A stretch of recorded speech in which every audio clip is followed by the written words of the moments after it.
The season started here and the season ends here.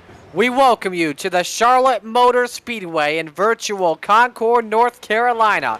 It is week 2 of Charlotte Mania, and it's the season finale of XCAL Racing's $2 Tuesday series. And tonight we celebrate the success of Luke Turpin. We welcome you to the Tri-E Cooler Crew 453 at the Charlotte Motor Speedway. Good evening, everyone. Marty Sakala alongside Doug Burns, who is also working in Mission Control. And welcome to the Queen City. Doug, we end the season on a super speedway, and from what we have seen all year long on these fixed tracks, it is always something you don't know what will happen throughout the race. Thinking back to when we were in Michigan 2 weeks in a row, 1 week for the All-Star race, the next week for the points race, that was both races were crazy, and it was just a non-stop, side-by-side, nose-to-tail battling all the way around the track, kind of like what we're looking at right now, except every car on track is on each other's back bumper, front bumper, sides, and surprisingly leaning on each other through the turns. And just a testament to how good these drivers are, that there aren't more cautions and more wrecked cars at the end of this. Like at Michigan, we had about 90% of the cars actually finish the race every time. So it's going to be chaos. There's going to be nonstop excitement. There's going to be side-by-side all night. And it's going to be an interesting event. But for some of these drivers, it's the culmination of a very long season. Tonight we are here to celebrate the success of Luke Turpin this season. And Luke actually predicted this, Doug, back in last year, saying that he would win the XCAL title for 2021. He meant it. Yeah, he really did. And I know prior to the race, he was talking a little smack about it. And we'll have to ask him who his prediction is for next year.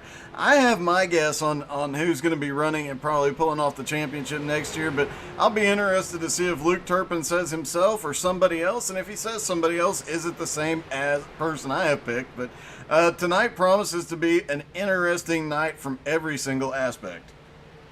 And tonight we are also celebrating the other champion of XCAL Racing. A bunch of champions tonight. We'll start things off with our truck champion, Blake Wynn. Before we get to the formal presentation of that, Doug, just talk about Blake Wynn this season as a whole. Obviously the All-Star winner in XCAL this year.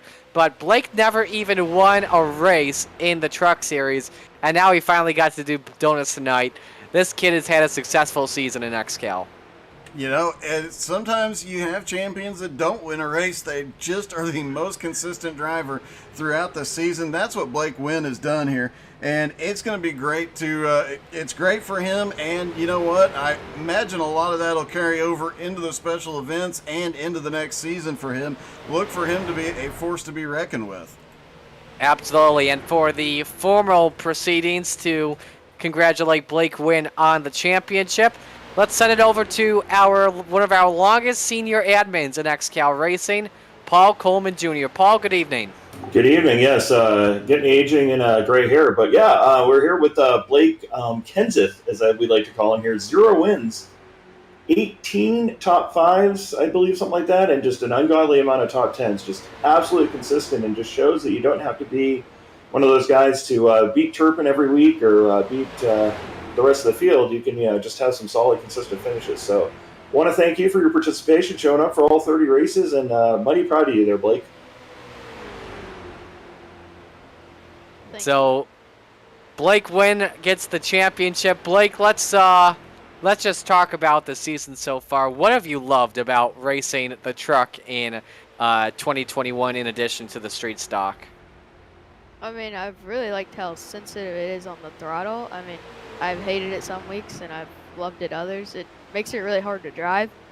So a lot of people didn't really show up because of how hard it was to drive, but it was really fun racing, especially when you got side by side, just because of how hard it was to control a car, or a truck, I should say. How good did it feel to finally do a burnout in a truck after going winless? I know you already got to do a burnout when you won the All-Star race. It felt pretty good. I had done a couple accidental ones in the practice, just with that throttle. Sometimes it looks a little more appetizing than you should press it. Well, now you turn your focus onto this race tonight, obviously.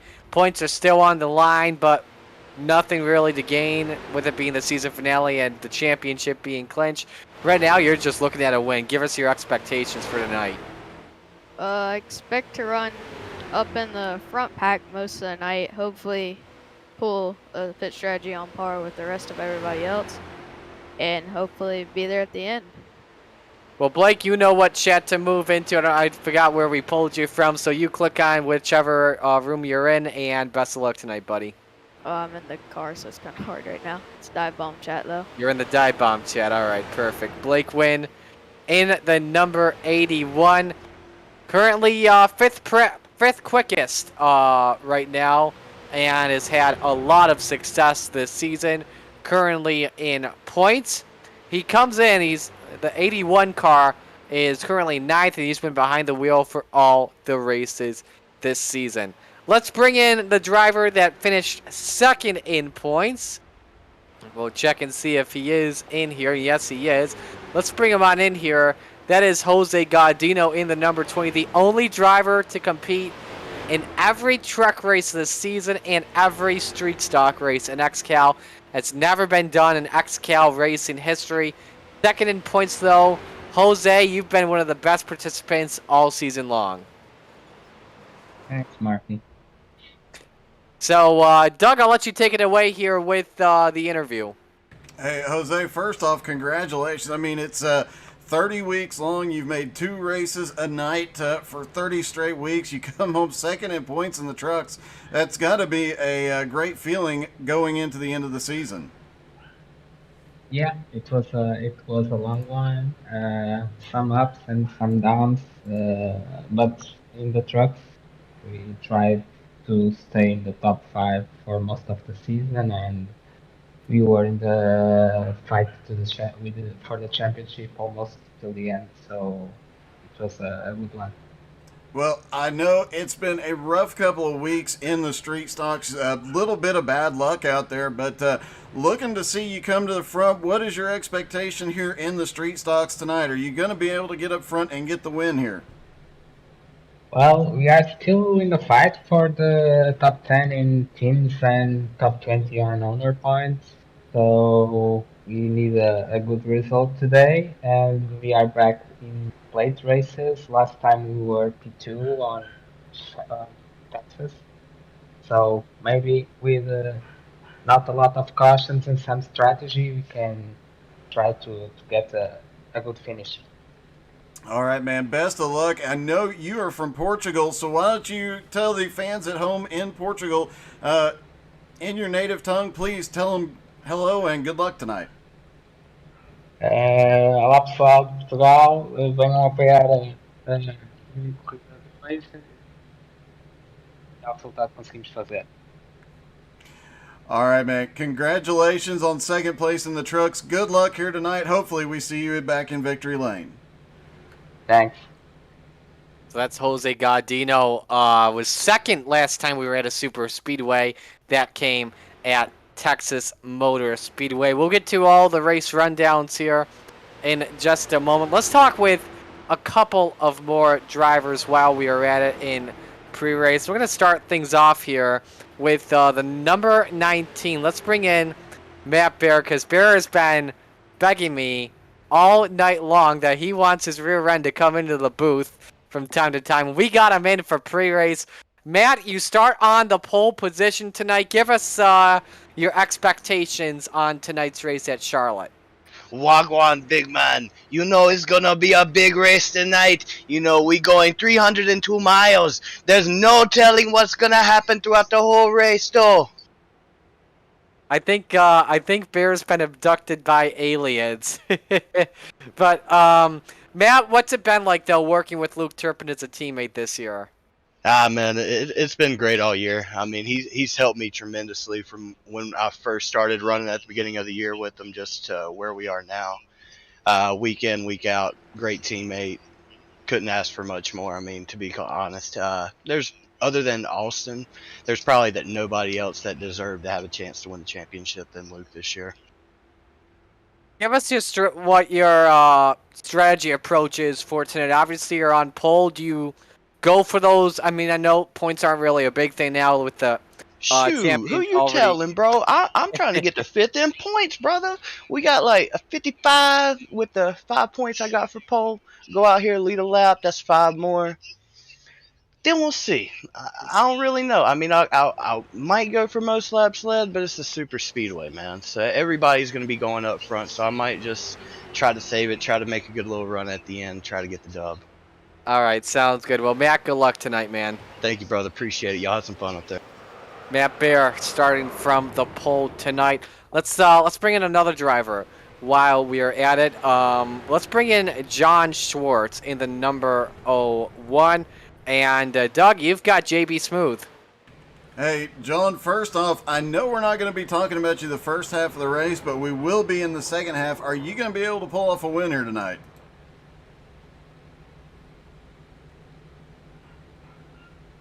And I don't think we have John Schwartz, so we'll check on him later on in the race. Hey, let's see if we can get a word with Luke Turpin in. Absolutely. Let's try and get Turpin on in here. That's actually a good idea as a substitution there. Doug, you're with Luke.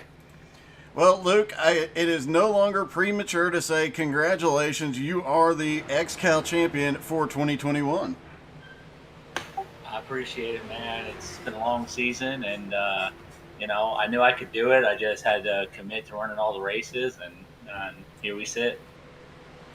Now, you obviously have the championship locked up. You pretty well locked it up last week. It was almost locked up a couple of races ago. Coming into tonight, are you doing anything different, or are you just going for the win here? To be honest with you, Doug, I got two priorities tonight, and they're first my teammates, and then second my friends. I want to see someone that I work with a lot get a W tonight. It's not about me tonight. We got the team championship that we won, and I want to see one of those guys get to the front. So I'm going to do everything in my power to make sure one of those guys are in victory lane. Luke, I'm sorry. There is something going on the spotter stand. I don't know what in the world is happening. Howdy, partner. This here's Higgins, the XCAL super fan. Howdy, partner. This here's Higgins, the XCAL super fan. Woo! This race promises to be a doozy, so I'm getting boozy.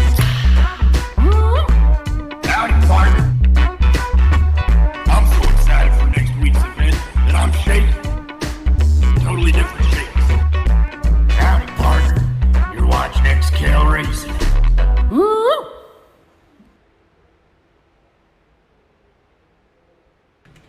Okay, Luke. What in the world is going on? Has Higgins been? Is that where Higgins has been? Has he been your spotter this season?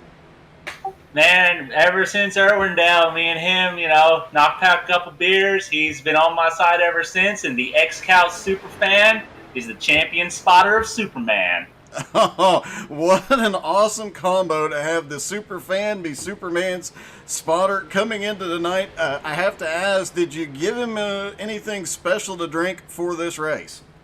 He's just going to get us boys with Rolling Thunder Racing to victory lane. So next season, if anybody wants to get your car in victory lane, go ahead and get you some Higgins spotter pack, and he'll take you right to the finish.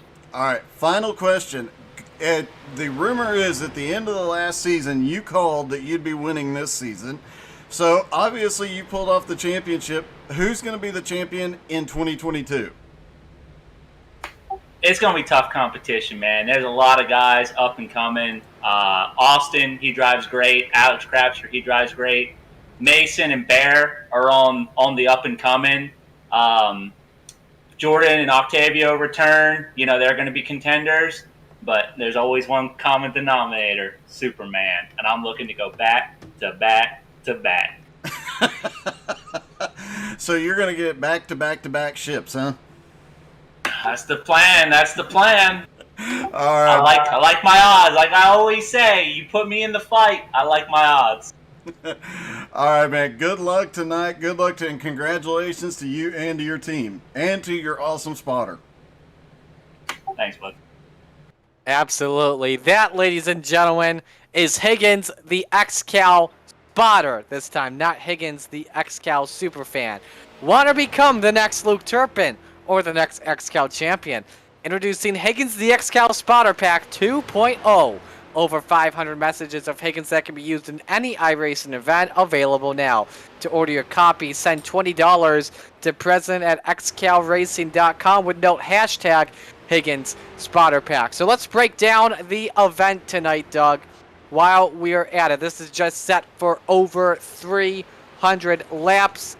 In fact, specifically, as I look here, 302 laps, 453 miles, about a $220 purse.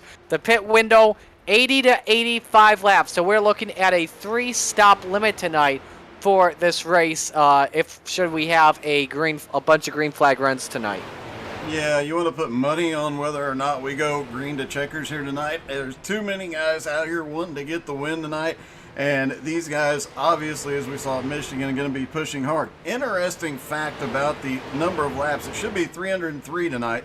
It is, when XCAL started, the final race of the season was 300 laps. Every year since, 1 lap has been added to the final event. So next year will be 304 laps. And I actually lost some useful knowledge now that I have that in my head. Nope, it is confirmed 302 laps. Next season will be 303. Season 1 back in, I believe, 2014 was 300. Last year was 301. This year is 302. Tonight's race is brought to you by Tri-E Inc. Tri-E Inc. builds walk-in coolers and freezers for grocery stores and big box stores in the southeastern United States, covering a geographical area from Florida to Texas to Virginia. They are an excellent source for installation, repair, and maintenance. Contact them at tryieinc@gmail.com. All right, while we are at it, let's talk about the super speedway changes compared to other XCAL events. Number 1 is the setup. Everyone uses a fixed setup. It is not open at all. It is a fixed setup. Everyone has the same setup to keep the competition fair.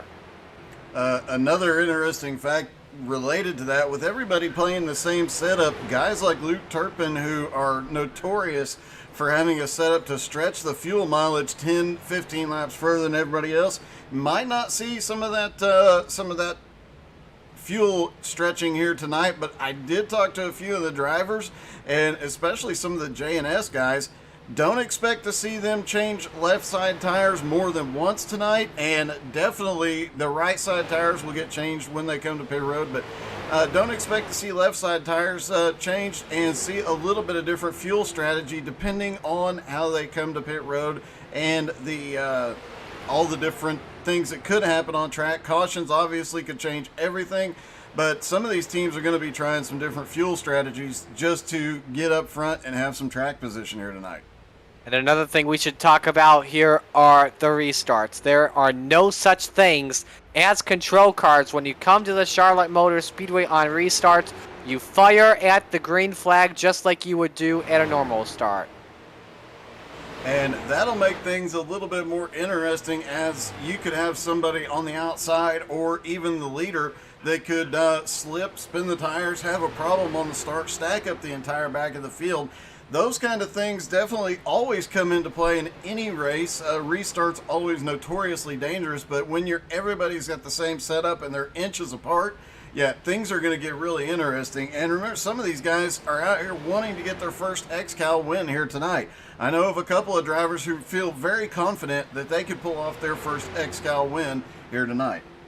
Last time we went to Charlotte Motor Speedway, it was Alex Hallinar that got the win, and then some guy named Marty Sakala coming home in second spot. Then the two eventually met up in September on Labor Day weekend this year. And we're actually going to chat with Hallinar just after 9:30 on the broadcast tonight. Couple of seconds away from the cars gridding for the feature, just finishing up their warm-ups. Blake Wynn has the quickest time. He is sitting at a 36.346 Of course, a lot of drivers to watch out for. This was a wreck-fested race when we were in the season opener. However, the racing has definitely improved. I think when we were at Michigan last time we were on a super speedway, only one yellow in that race. That sounds about right. One, maybe two, but it was definitely a lot of green flag racing. Expect the same here tonight as they take to the grid.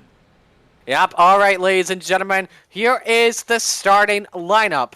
36 drivers are taking the green flag. Matt Bear and Daniel Miller on the front row. Bear with a 39.126.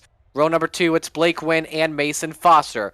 Row 3, Zach Edwards and Greg Holes. Row 4, Tyler Batchelder and Alex Krapser. Round out the top 10, Robert Colgan and Luke Turpin. Row number 6, and his return, Pistol Pud Ryan Soper and Aiden McConaughey. Row 7, Joe Campbell and Jose Gaudino. Row 8, Sean Patrick and Gerald Thanos Poole. Row number 9, it's Al Hurens and TJ DeBlasi. Row 10 is Kenny Tripp. And Tripp is the final one to make it in via time. Patrick Sullivan starts 20th, only guy in via the top 15. Row 11, John Fraley, John Brancaccio. Row 12 is Sean Andrews and Rafael Sumbrich starting in 25th. Paul Coleman Jr., those guys in via provisionals. Everyone else in starting in an EOL and in a one-strike situation. Art Hendren, Jeremy Lutto, Derek Colson, Logan Jones, Tyler Jalbert, Jonathan Bronson, Austin Edwards, John Schwartz, Kendrick Cryer, Kyle Bartos, and Dwayne Robinson. One driver's name you may notice has been omitted from the starting lineup is Jordan Babinger. Here is the reason why. It is because the fact that there is a rule stating that when an owner is suspended for the rest of the season, the car owner's numbers will start with a one-strike situation. Now, because Jordan Babinger did not complete mandatory minimum practice, that gives Babinger and the 48 combined 2 strikes, meaning Babinger is not eligible for competition. Now, if Babinger did start on the pole, did start in a situation where he did make the race and Turpin did not make the race, well, Babinger could have had a bigger chance to win the XCAL Championship, would obviously have to be dominant. But since that's not the case and that Luke Turpin is starting tonight in position number 10, he is officially the XCAL Champion. Jordan Babinger finishing in second spot. Well, ladies and gentlemen, let's say it for the final time this season.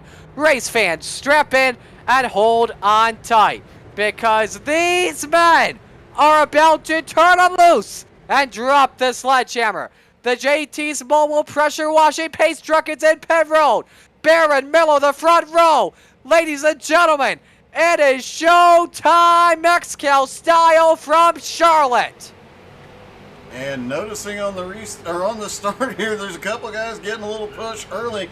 Inside line gets going really well down into turn 1, and a couple of cars at the back of the field already starting to show a little bit of blinking. I believe one of them being Dwayne Robinson, having a little bit of connection issues early on. That could be problematic for this. It's just like running at Daytona and Talladega in a Cup car. It's going to be nose to tail, side by side all night long, and you definitely don't want to, as there's 3 and 4 wide mid-pack.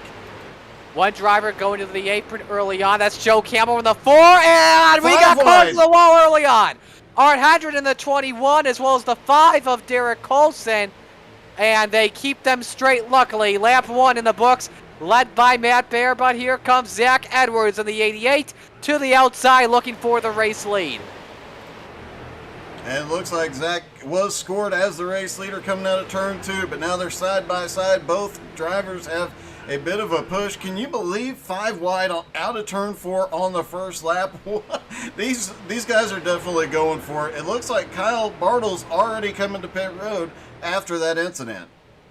Actually, Bartels coming in late in the going at the stripe. Give it to Zach Edwards in the 88, picking up those 5 bonus points. Charlotte Motor Speedway is a really tough track to race on if you figure out the lines and get the help. In the turns, the low line's going to be key, and in the straights, if you get the help, that high line can be worth it. And when we get into these final laps of the race later on, if we have a pack, watch that high side closely, because if you can side draft, you can win your way into victory lane. And another thing, as the sun goes down, the lights come up and the track gets run in. With all these cars running up on the high side, it's going to build up rubber and give them a little bit more grip up there. We could see that high line start being the faster way around the track later in the race, while these guys on the bottom start losing a little bit of ground. And as the track gets colder, gets a little bit, they get a little bit more grip, but the cars tend to get a little bit loose, and that could be problematic on the bottom line. It is worth noting that Jonathan Bronson is already moving his way forward. He is up to 20th after starting in 31st. He is the biggest mover so far. He might be looking for end of season points just for being the biggest move. Top 7 cars currently in a lead pack double file. Everyone else is strung back in a single file train. Remember, long race, 302 laps. Drivers are definitely taking it easy through the start, so they don't really want to race each other too hard and get into a big wreck or some sort of pressure that gives them a lot of damage. I know some drivers are hanging out in the back of the pack throughout the race. Drivers like John Schwartz, John Friley, Austin Edwards, Tyler Jalbert, they're playing it safe throughout the start. Yeah, and we've tried to get Schwartz in the pre-race. He's always hanging out at the back the first half of the race. As we mentioned, we hardly ever talk about it in the first half, but the second half of the race, he's suddenly up here at the front. Be interesting to see if he pulls off the same thing here tonight and can get up here and battle for the win, as it looks like Matt Baer drops down to the apron. He's going to let everybody by. What happened there? He's going to the back of the field. He let his 5 bonus points. Got his 5 bonus points early. Remember, he said, I want 5th at the end of the season. I want my payout to go up. And he's dropping to the back because he knows he's already got his 5 bonus points. He's playing it cautious until the final laps of the going. So now Zach Edwards goes to the lead. Blake Wynn is in second. And speaking of that, let's take a daily look and see how his rear bumper looks. And oh my goodness, for the final race of the season, it's actually clean. It is. Wow, that is a weird change of pace. Mason Foster up on the outside of Zach Edwards for the lead. He wants those 5 bonus points. But Doug, he's got no help. That may affect him here on the straightaway coming to the start-finish line unless he side drafts big time. No, Foster is going to leave the stripe by about a rear tire on Zach Edwards. So Foster gets 5 bonus points, and I think we'll see him drop to the rear. Yeah, it would not surprise me if he's just up there to grab some points and then fall back a little bit. Looks like Matt Baer dropped back to about 8th place. That could partially be you don't want to be up front pulling the whole pack. You're going to use more fuel than everybody else, so smart move. Matt's still in the top 10, but now he gets the option to draft. And we'll see Mason Foster. Looks like he slows down a little bit. And what happened? Zach Edwards is blinking. Edwards keeps on blinking. His ping is currently at 241. Yikes. And he just said he's going to pull low down the back. Blake Wynn and Tyler Batchelder in 3rd and 4th working together. And look who is in 5th. There's something going on at the back of the field. Oh, we got a driver sideways. That's the 06 of John Friley. And Logan Jones is falling off the pace. Oh my goodness, Logan Jones simply lost control in turn number 1. Got really, I think maybe overshot the corner and into the 06 of John Friley and gets the wall. I don't know how Logan Jones saved it, but that was very impressive. That's not the start the 08 wanted. I gave him a really big pep talk saying you're the only number out of the big block camp to not win. Let's see you get it this season. We're really good at super speedways. Yeah, it's not the way anybody wants to start this race, and we've already seen so many cars have problems.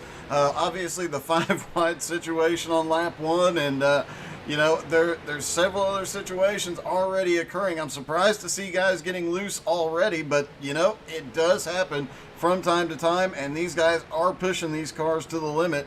And another thing that it could be is the only thing that they would be able to adjust on their cars is steering ratio and steering offset. And a higher steering ratio makes it a little bit easier to save tires and makes it easier to hold on to the car. But that lower steering ratio can help you move through traffic faster. That might be the situation with some of these cars that are having problems early. So look at the driver that's currently in 4th. Cue the good, bad, and ugly theme song because Pistol Pud is here to fight. Ryan Soper is back out of the woodshed, starting 11th, and he is currently up to 4th. What are his expectations today? You know he is going for the win. He wants to vindicate himself. The first part of the season, he started really strong. Then everything went to crap mid-season. He was out for several races and finally got back out after his punishment was completed. He got back out there, but only raced once or twice, and then hasn't been able to qualify or hasn't been able to make a lot of races. Here he is in the final race. He wants to go out with a bang and a win here tonight. Top 20 drivers into the same train, nose to tail. Mason Foster is the conductor. Rafael Semprich in 20th. Super Speedway only driver is the caboose for now. Now it's in 21st. Austin Edwards in the 66th. And we all remember what happened last week. Broke the record for most wins in a season. Yeah, he did. And then he just went, and he knew we were talking about him, obviously, because he just went and set the fastest lap of the race so far. So, and I know for a fact he is going for it tonight, and good luck to him. Can he pull off 11 this year? And he is one we will be watching really closely next season. Do expect to see him contending for championships next season. The 25, Albie here wins the 3rd. I believe this is the first time we've seen him in a while. Up on the high side, falling back. Oh, we got one driver that just got way loose. It was that purple car, I believe. I think it was the 20 of Jose Gaudino that may have just gotten a little bit loose. Currently in 12th position, but keeps the car going. Yeah, and a little bit of a heartbreak for Jose. You definitely want to see the guy. He's had so much bad luck the last few weeks. You definitely want to see the guy have a good finish. So hopefully he can hang on to it. The car comes to him as the night goes on, and he can get up here and get a top 10, maybe even a top 5 finish. Worth noting that Albert Evans, you mentioned, this is actually his XCAL debut. So we'll see how he does in his XCAL debut, currently running in 21st. Welcome, Albie here wins the 3rd to the sport. Let's go to the back of the field and see some drivers that are famed back. We mentioned Logan Jones, who got loose and tagged the wall earlier. Let's look at the right side of the car. You see Kendrick Cryer, remember, he led a lap earlier on. Excuse me. Kendrick Cryer is the one we think about earlier, not Blake Wynn, I'm sorry. Cryer's already got some right side damage. Both of those cars do. Yeah. Yeah, both have some heavy right side damage, and it's obviously starting to show. Oh, behind them, Sean Patrick is in the grass, a little bit loose in turn number 2. Wow. And keeps the car going back in 28. This is a very loose setup with the fixed setup that XCAL provides all drivers. And yeah, that's a bit of a surprise to see him that loose. He is really fighting the car as you see him go up the hill in 3 and 4 and just trying to find a line that will work with that car. And I think he's going to have to move up to the high line. He kind of went to a high apex in 3 and 4. He's going to have to just stick it in the high line and try and hold on to it. Let's see if he gets through 1 and 2 okay this time. Seems to be fine this time around, but we're seeing a lot of these guys towards the back of the field that are getting really loose back here and struggling with the setup. Absolutely. Why don't we go on board for a lap with a specific driver in this lead pack? Why don't we ride along with Matt Barron, the number 19, and show you what it's like from his perspective. Look how loose that car is. You could just feel it, even from the camera. Yeah, you can see it is just wanting to twitch all the way through 1 and 2. He's having to fight it just a little bit. As he goes down in 3 and 4, he's down to the inside. Having a car outside or behind you is going to lose. Oh, he is really loose. Bear is sending it in. He is really sending it. He dropped to the back earlier trying to save a little bit of fuel. He is not saving any fuel now. He is all the way back up to Zach Edwards and looking to the inside and is looking. Whoa! Wow. He came through 3 and 4 sideways, passing another car. Now he's on Soper's back bumper. Oh, he is really twitching. You can see he is struggling with the car. Let's see how close he actually is to Soper here. And let's see if he pulls the same move. Nope, he lets up. Look at Edwards in that 88 up on the outside. He says, give me those spots back, you son of a gun. These guys are going for it early. They know it's 302 laps tonight, but they don't care. Edwards is back on that outside. He knows that could be the winning way to victory lane. But again, it's a long race, working on lap number 20 of 302. He is looking for third position on Tyler Batchelder. And Blake Wynn says, hey, I see what you're doing. I'm coming on up. I want the lead from Mason Foster. Foster has led the most laps so far in this race early here. It's worth noting oh, look at that. My goodness. They just got loose for a moment. Edwards cuts back down to the inside of the track, and they were just about ready to wreck as Blake Wynn leads to the line. Yeah, that was Batchelder that just gets loose in the middle of 3 and 4, drifts up, gets into the 57 just a little bit. Everybody manages to hold on to it. That's a testament to the skill of these drivers. We mentioned a little bit ago that that high line will come in as they put more rubber down.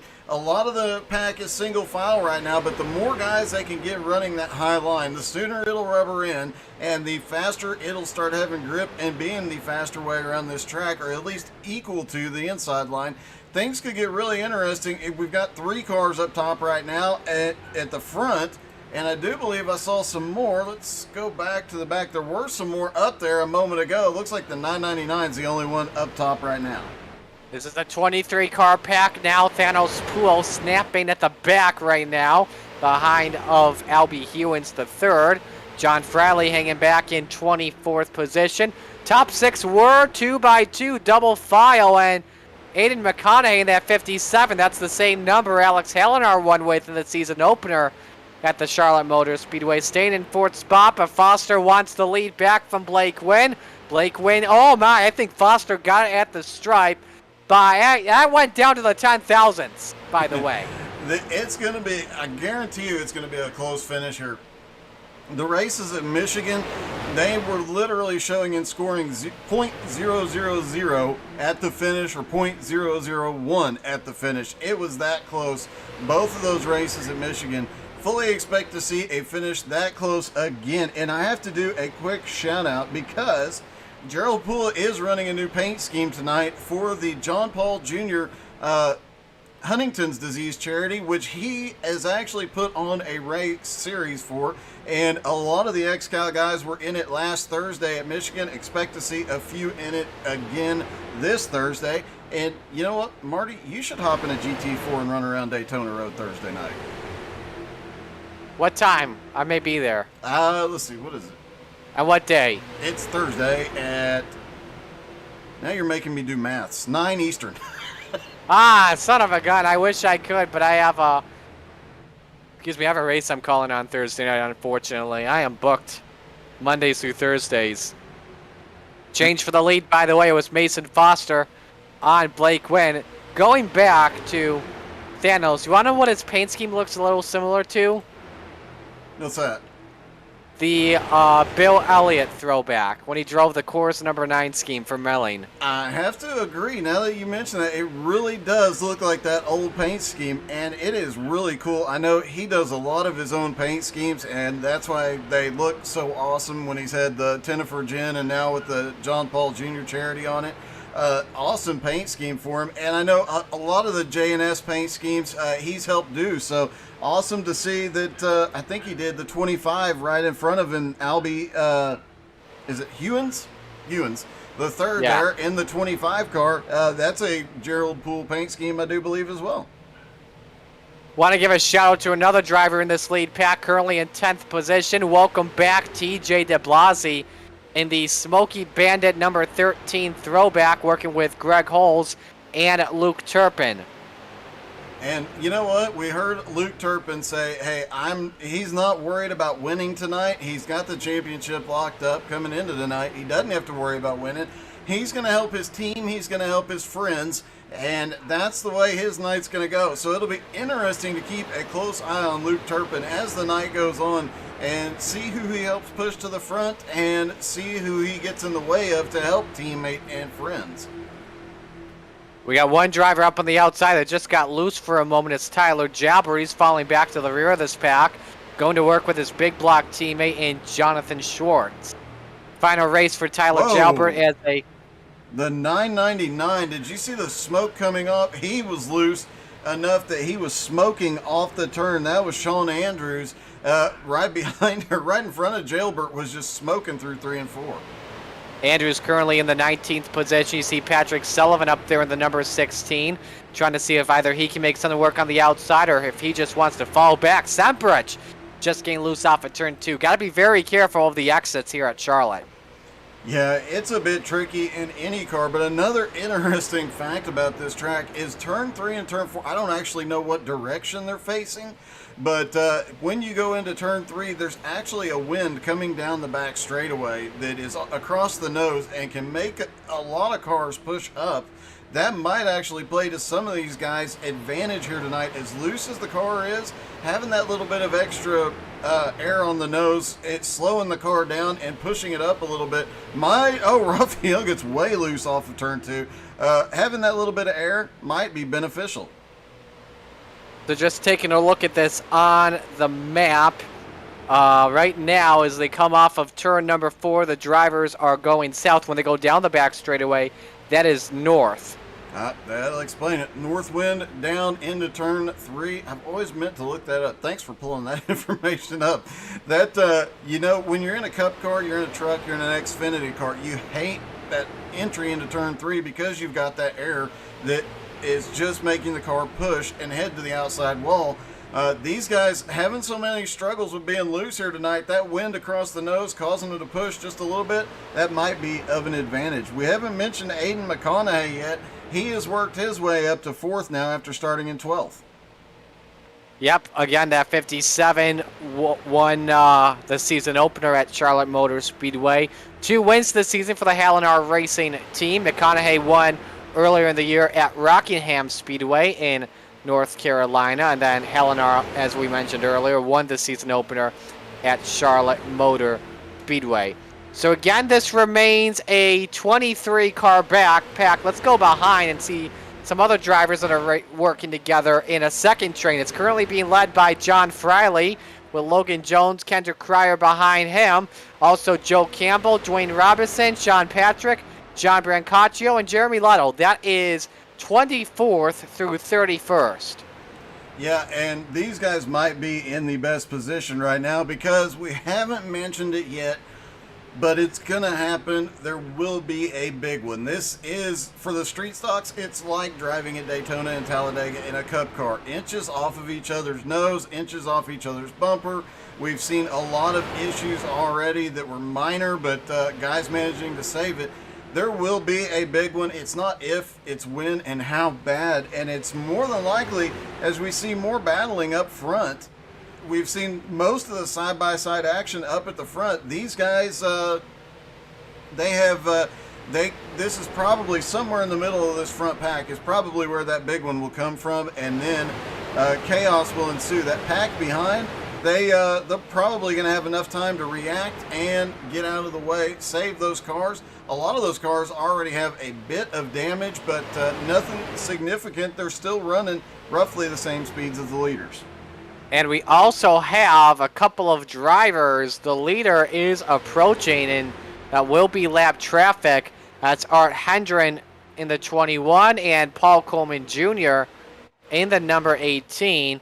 I fully expect them to go up to the outside so the leaders can stay on the basement. That should happen about maybe 2 to 5 laps from now. Yeah, and I hate to see it for Art. I mean, he started out really strong this season, but then he's another one. The second half of the season has been a story of just bad luck. If a wreck has happened on the track, he's been involved in it. If a wreck has happened on the other coast, he's been involved in it. It's just the worst possible luck for Art.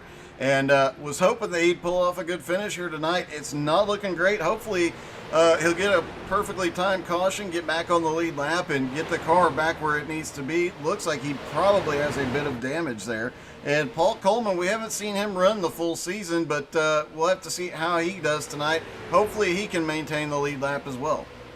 Paul Coleman Jr. just races on the super speedways only. Look at Tyler Jalbert trying to make some moves. Go by Albie Hewins for 20th spot on the track. Jalbert starting in 30th position and continues to make his way up. He's looking to go by the 999 of Sean Andrews. Doesn't get the position yet, but using the low line and the toe off of Rafael Semprich, gets the spot. And you gotta wonder, I think we made this up the first time he drove that paint scheme. Does he have a distinct advantage with the beans in the car? You gotta wonder. I don't know. That's a good question. You also have to wonder if Luke Turpin, I mean, obviously he knows he is the champion already. Higgins knows he's the champion already. Do you think Higgins hit the bottle a little hard, a little early this week, and might see some problems out of his spotter tonight? Not too sure. That's a good question. Let's look at the biggest movers though so far in the races. We talked about Jalbert up 12 spots early, and he continues to make moves. In front of Jalbert are Jonathan Bronson, Austin Edwards, each up 15. But look at Bronson's scheme. I just want to take the moment and recognize the scheme. I'm sorry, this may be the best scheme all season. Is that Dale Earnhardt on the car? Raise hell, praise Dale, baby! Well, it is a draft race, and Dale could see the wind with him on the hood of the car. Maybe that's helping Bronson see the wind a little bit here tonight too. I just want to look at Kenny Tripp's cockpit and then just look at the rear view mirror. I wonder if, oh my goodness, I wonder if he's going to have nightmares with a mustache man behind him, that being the greatest of all time on super speedways, Dale Earnhardt. And you know what? Probably is we've got a car. It looks like the 21. Oh, that is I believe it's Art Hendren. He's up on the high side as it was getting a little dicey back behind. Raphael was looking to the outside there briefly, but realized, and the 999 dropping back in line as well. And the 25 rookie is okay. He is going to drop down. He sees the car on the high side. He's going to move back down as well. Art staying on the high side, letting everybody by. Great job by him. Where is Paul Coleman Jr. is what I'm wondering. He's got to be. He's in the mix. Oh, boy. Sorry. Speaking of Paul Coleman Jr., Daniel Miller got on the apron in turn 4. I thought we were about to see disaster happen. And speaking of lap traffic, as the drivers have been working on lap traffic, the top 7 made their way by easily. And now we've got about a 7-car breakaway from the rest of the lead lap cars. Matt Bear currently in 7th position. Paul Coleman Jr. is just trying to stay in the draft of the leaders at the moment. And now he lets Daniel Miller in 8th spot go by. Yeah, it won't take Daniel long to pull back up to that group. But if Paul Coleman had stayed there much longer, that might have come into play just a little bit. And Daniel Miller, great save off the apron. I've noticed a couple of guys tag the apron and get loose. With this loose setup, you've got to be so careful not to touch the apron here, because you go from 24 degrees of banking to 0, and your car left sides are on the apron, right sides are on 24 degrees of banking. That'll send it around really, really quick. Looking back at the leader, Zach Edwards was thinking about making a move up on the outside of Blake Wynn for 2nd spot. Either that or it was just to get clean air off of his grill, because remember, when you're in the draft, the engine temps can start to get a little bit higher. As we look at the perspective of Zach Edwards, water temp currently around just over 200. I want to say about 206 degrees from a driver in actually all the water temps currently just around 200 degrees, unless they don't change from our perspective. Yeah, can't get the angle on screen, but yeah, he's pushing the temperatures up, and we're going to start seeing some guys more and more ducking out to get a little bit of clean air here and there. Now, eventually, as the car cools down, as the sun sets, it might change. Aiden McConaughey goes way high in 1 and 2. We'll have to see, is he dropping backwards here? I think he is. He doesn't like what he's at right now, so he's moving his way to the back of the field. What were you saying earlier, Doug? Just saying, as the track cools and the sun goes down, the possibility of overheating goes down, but it's also the point in time where a lot of drivers will forget to watch that temperature gauge because they're like, hey, you know what? Track's cooled down. Everything's good. I'm good to go. and that's when you start seeing those engines start to blow up. We could see that come into play here tonight. I think we saw one blow up at Michigan. No, two blow up at Michigan in the full race. Didn't see any blow up in the All-Star race. Now we are just about halfway through the pit window. Now, when pit road is over, if we go 80 laps on a green flag run, then the question's going to be is when the packs are separated, how do you work together? That's the main thing, and how will pit stops work? Do you want to go early or do you want to go later? Yeah, you know, a lot of these guys, knowing that they are going to make this on basically 3 stops, they're going to look at, if it stays green, stretching that gives them the freshest right side tires at the end. They have to take the least amount of fuel at the end. So if you're out there and you have the opportunity to work with somebody who's willing to help you stretch that mileage just a little bit, somebody like Luke Turpin who dropped back early, and some of these other guys, Matt Baer who dropped back early, they've been back there saving fuel. We're going to see a few guys stretch. Of course we're going to see Luke Turpin stretch it. Let's go back to that second pack. Speaking of some drivers trying to stretch it early on, or just some drivers just trying to be conservative and avoid those big wrecks. John Friley, Kendrick Cryer, Joe Campbell, Logan Jones. Only main changes, I see Logan Jones has dropped back about 2 spots to Cryer and Campbell. Yeah, not a lot of change going on there. However, interesting note is that John Friley leading this pack, now 11.8 seconds behind the main pack.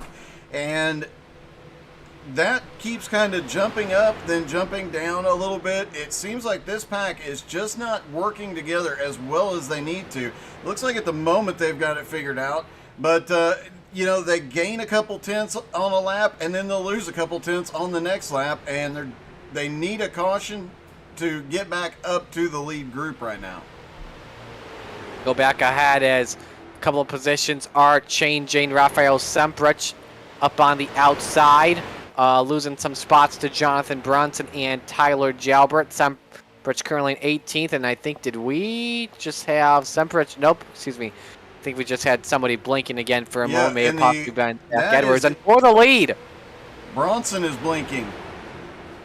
For the lead, though, a couple of cars in front. That is Aiden McConaughey in the 57, all by himself up on the outside. That's very tough to do at Charlotte Motor Speedway, working by yourself. Now, although Alex Kingler said he could run by himself at Texas on the High Lines for a few laps and Michigan, he is getting some clean air, but you want to push, though. And that's what it's going to take if you want to win. You'll need some help. Yeah, you really need a push. He is working that side draft amazingly. And you're right, I saw Alex say he could run on that high side, but you can only get so far ahead. Even in the side draft, once your nose clears that air, it's like pulling a parachute. You can feel the car drop in speed, and you can hear the RPMs drop, and you know you've just lost your advantage. You've got to have that run built up. That's the only way to fly by on your own.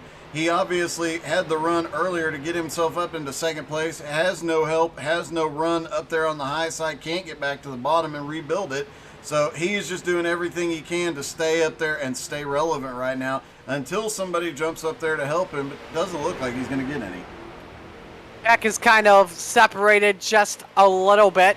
TJ DeBlasi in the 13 losing a little bit of ground to the car in front of him, that being Daniel Miller. But remember, Miller had the pack separated a little bit when having a tough time getting by Paul Coleman Jr. He's looking on the outside of Matt Baer. Now, how does this help him out, especially if another driver is on the outside looking for the race lead? I know it's just about maybe a second back, but does it still help him out or no? No, you're not going to get any advantage out of that. Although he just powered, moved, used the side draft, and took the lead. So Aiden McConaughey takes the lead for the first time tonight, and now he'll drop back down to the bottom. So down the back straightaway, Aiden McConaughey leads at the Charlotte Motor Speedway. We'll take our first break of the night. You're watching XCAL Season Finale of the Tri-E Cooler Crew 453 on How to Suck at iRacing. Stay with us.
With the Butt Kicker Gamer 2, what you see and what you hear is what you feel.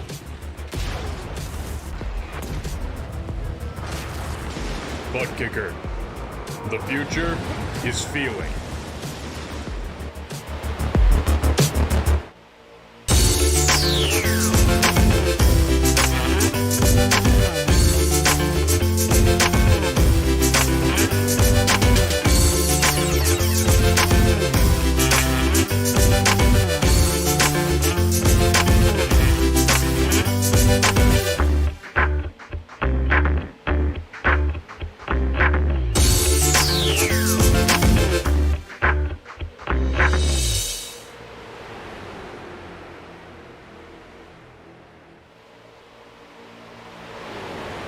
"55 laps are complete at Charlotte Motor Speedway, and a change for the lead. Mason Foster back out to the point. Aiden McConaughey fell back to 5th position, and McConaughey gained the 5 bonus points. He just said, yeah, I'll go back on the outside and fall back a little.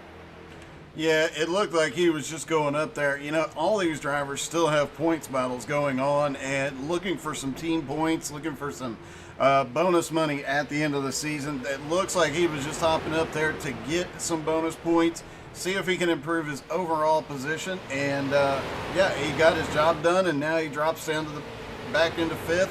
Ryan Soper lets him slide in front of him, and they go. And Mason Foster is way up high going down the back straightaway. Everybody else was on the bottom.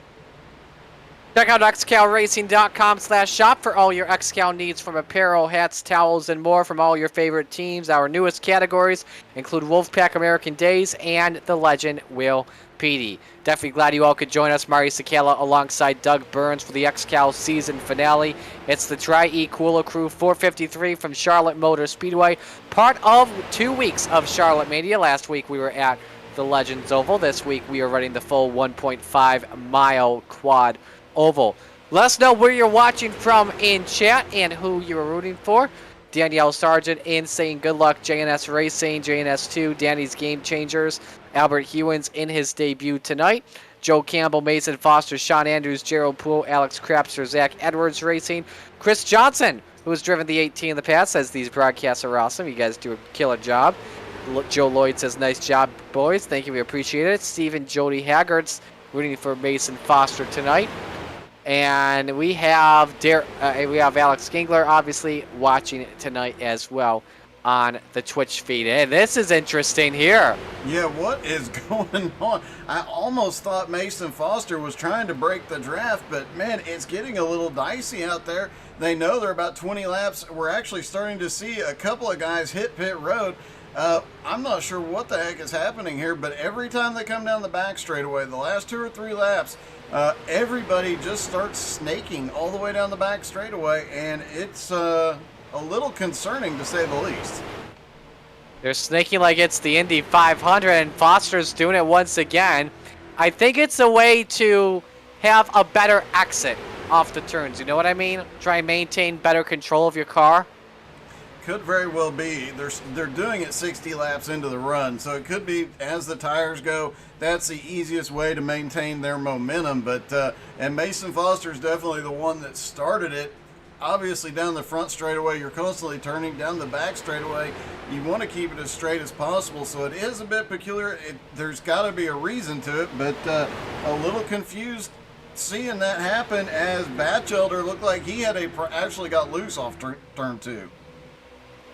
Aiden McConaughey in 5th position, by the way, just ran his fastest lap today of a 36.45. Again, has the bonus point earlier. Currently in 5th position, started from 12th.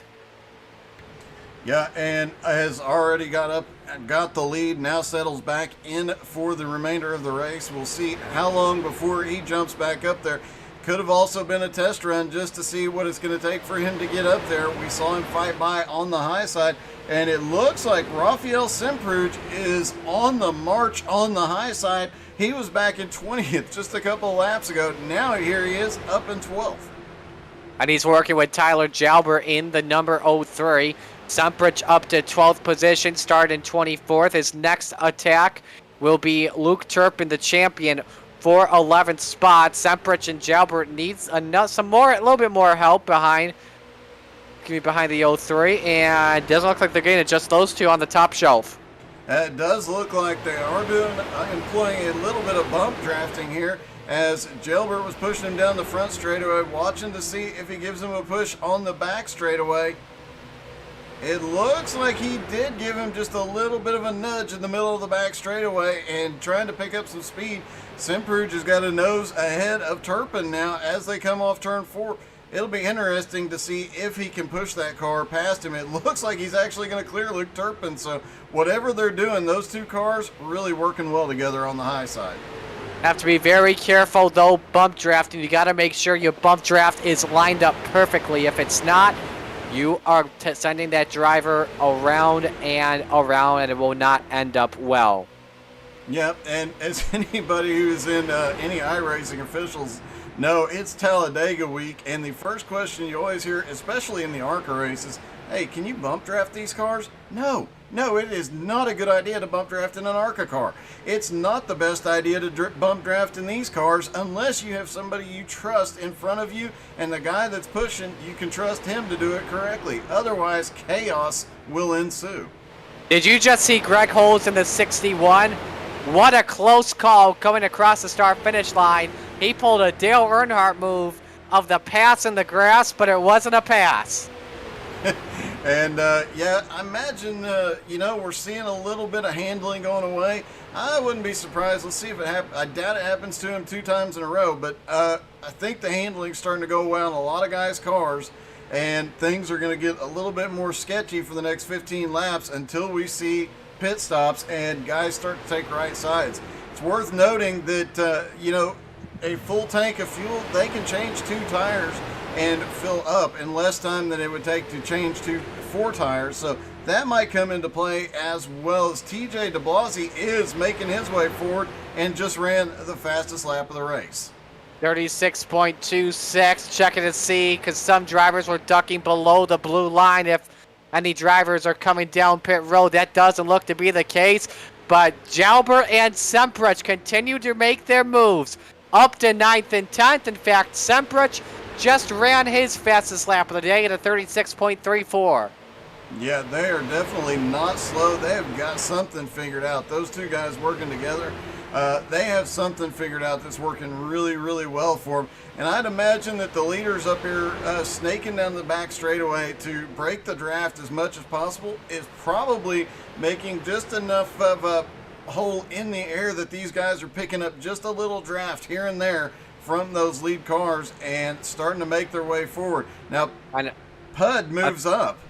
That's interesting. A third car up there, and that is Soper, trying to see if he can make his way up to the lead and get some 5 bonus points. So let's watch closely down the back straightaway if he gets a nice tow off of Aiden McConaughey. Everyone goes up to the outside. Foster breaks it. They go back down to the bottom side of the track. Let's see the entry here into turn number 3. Soper stays on the outside. He wants to go to work. Yeah, he couldn't have picked 2 better guys to go to work with here. Obviously, Soper saw these 2 guys charging through the field and wanted to become a part of it, but he has got to let them get to him and start working. It looked like the 88 of Zach Edwards looked like he might try and go high in 1 and 2, but thought better of it. But we might see some more of these drivers start to make their way to the high side here in a moment as well. Look at the 82 Batchelder. Almost got trapped up on the outside. Would have been stuck up there, and that could have helped him, though, at the same time. Currently running in third with his Gas and Go teammate Blake Wynn in front of him, but Soper is making some moves. Up on McConaughey for 5th position as we complete lap number 69. Nice. Yep, Pud is definitely, or I'm sorry, it's Pistol Pud now after the rebranding. Pistol Pud is making his way forward. He definitely was paying attention to the relative behind him and saw, hey, these 2 guys are making their way forward. They're making the high side work. I want to be Oh, man. That got close entering turn 3. Soper just got a tiny bit sideways, but makes a nice save out of it. He's still looking for P4 on Zach Edwards. And I'm guessing this is about to get really, really sketchy. Yeah. It's we're about 10 laps from pit stops, and some of these guys, you know, they're going to want to stretch it, get out there and lead a lap. Pud really in no position. It won't benefit him any significant benefit to lead, but he wants to put that car out front, and by golly, it'd be nice to see him up there again. You see Jalbert just laying off on Semprich so he avoids bump drafting in the turns. So that's a big no-no in racing, because if you bump draft a car in the turns, you are definitely going around. Soper is up to 4th. He's by Zach Edwards, and now he wants the Bachelor and Tyler Batchelder for P3. That high side is coming. Yep, we said as the track cools, as they lay down more rubber up there, that high side is going to get faster. Add in 2 guys that have made their way through the field side by side, as Semprich has struggles a little bit off too. Add a couple guys that have been working their way to the front really steadily, and you have a track that is starting to really come to that outside line, but Semprich has a problem. Almost got hooked there from the weapon, Tyler Jalbert. Couple of drivers have decided to back away in order to avoid this chaos. Jonathan Bronson is one of them. Let's see who else. Luke Turpin back in 13th spot. Daniel Miller is in 11th. But at this point, if you're inside the top 5, top 10, you just got to pray for no mistakes at the moment to these leaders. And plus, you're 7 laps away from pitting. This is going to be very interesting in how the high line gets things all sorted out. Yeah, and just noticed in the chat, Leo Rourke's asking how to sponsor a car. Go to xcalracing.com. All the forms and everything are there. Could join a team and have a whole team to sponsor, be a part of that, or sponsor a car, sponsor a race, all sorts of different options there. So definitely something worth checking out. As Art Hendren apparently has crashed. No caution. Let's see what happened. Keeps it straight. Let's see where the leaders go as they approach lap traffic. They give Hendren some room. He snapped way loose through 1 and 2, gets the outside wall, spins it, goes backwards past the pit road exit, manages to recover that car. And the battle... Was that him on the infield? Yes, that was him as he pulls it into pit road before the lead. Here comes Pistol Pud. Boo-ba-doo-ba-doo, do-do-do. He's up on the outside for the lead. Yep, and let's see, when was the last time Pud led a couple of laps at Rockingham, the second race at Rockingham this season. He actually, just on pit strategy alone, had several laps led and had a fast car, just got off cycle that bit him, but he did lead some laps.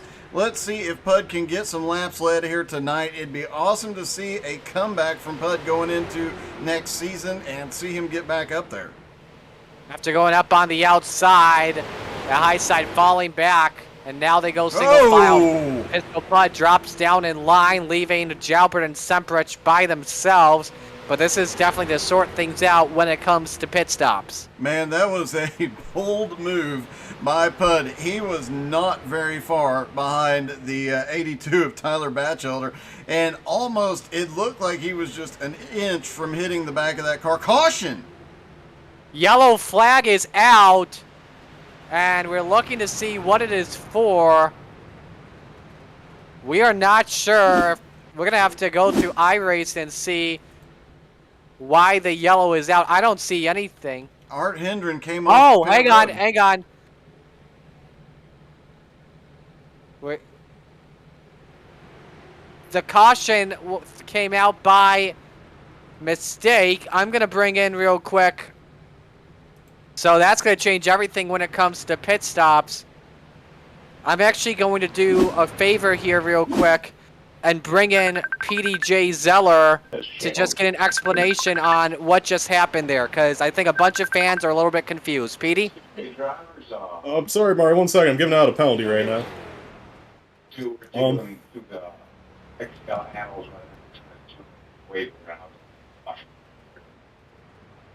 All right, so I'm back here. Yeah, that was just an admin error. We were trying to penalize the 18 car. The 18 car violated Rule 12.1.5.1.1, and unfortunately, we went to give him the penalty. Accidentally, we pressed the hotkey for yellow.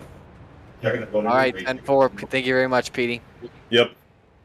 So, clicked on by mistake, and well, I think that's actually what the leaders wanted, is a yellow. It But couldn't have been. I don't know if it's timed not any the way better. they want. Yeah, and then that second pack that was being led by guys like, I want to say Joe Campbell was leading that pack when the yellow came out. That's actually kind of what they want. It gets them back up into the lead pack, and now everyone comes in. 4 tires and fuel is what everyone's going to do. Yeah, I wouldn't be surprised to see some guys further back in the field just take 2 tires, get a little track position here. But this, it's a perfectly timed caution. It's the perfect time to get that one set of left side tires here. We'll have to watch some of these guys and see if they do. See if we can get a little bit closer look at Mason Foster, who was out front when the caution came out.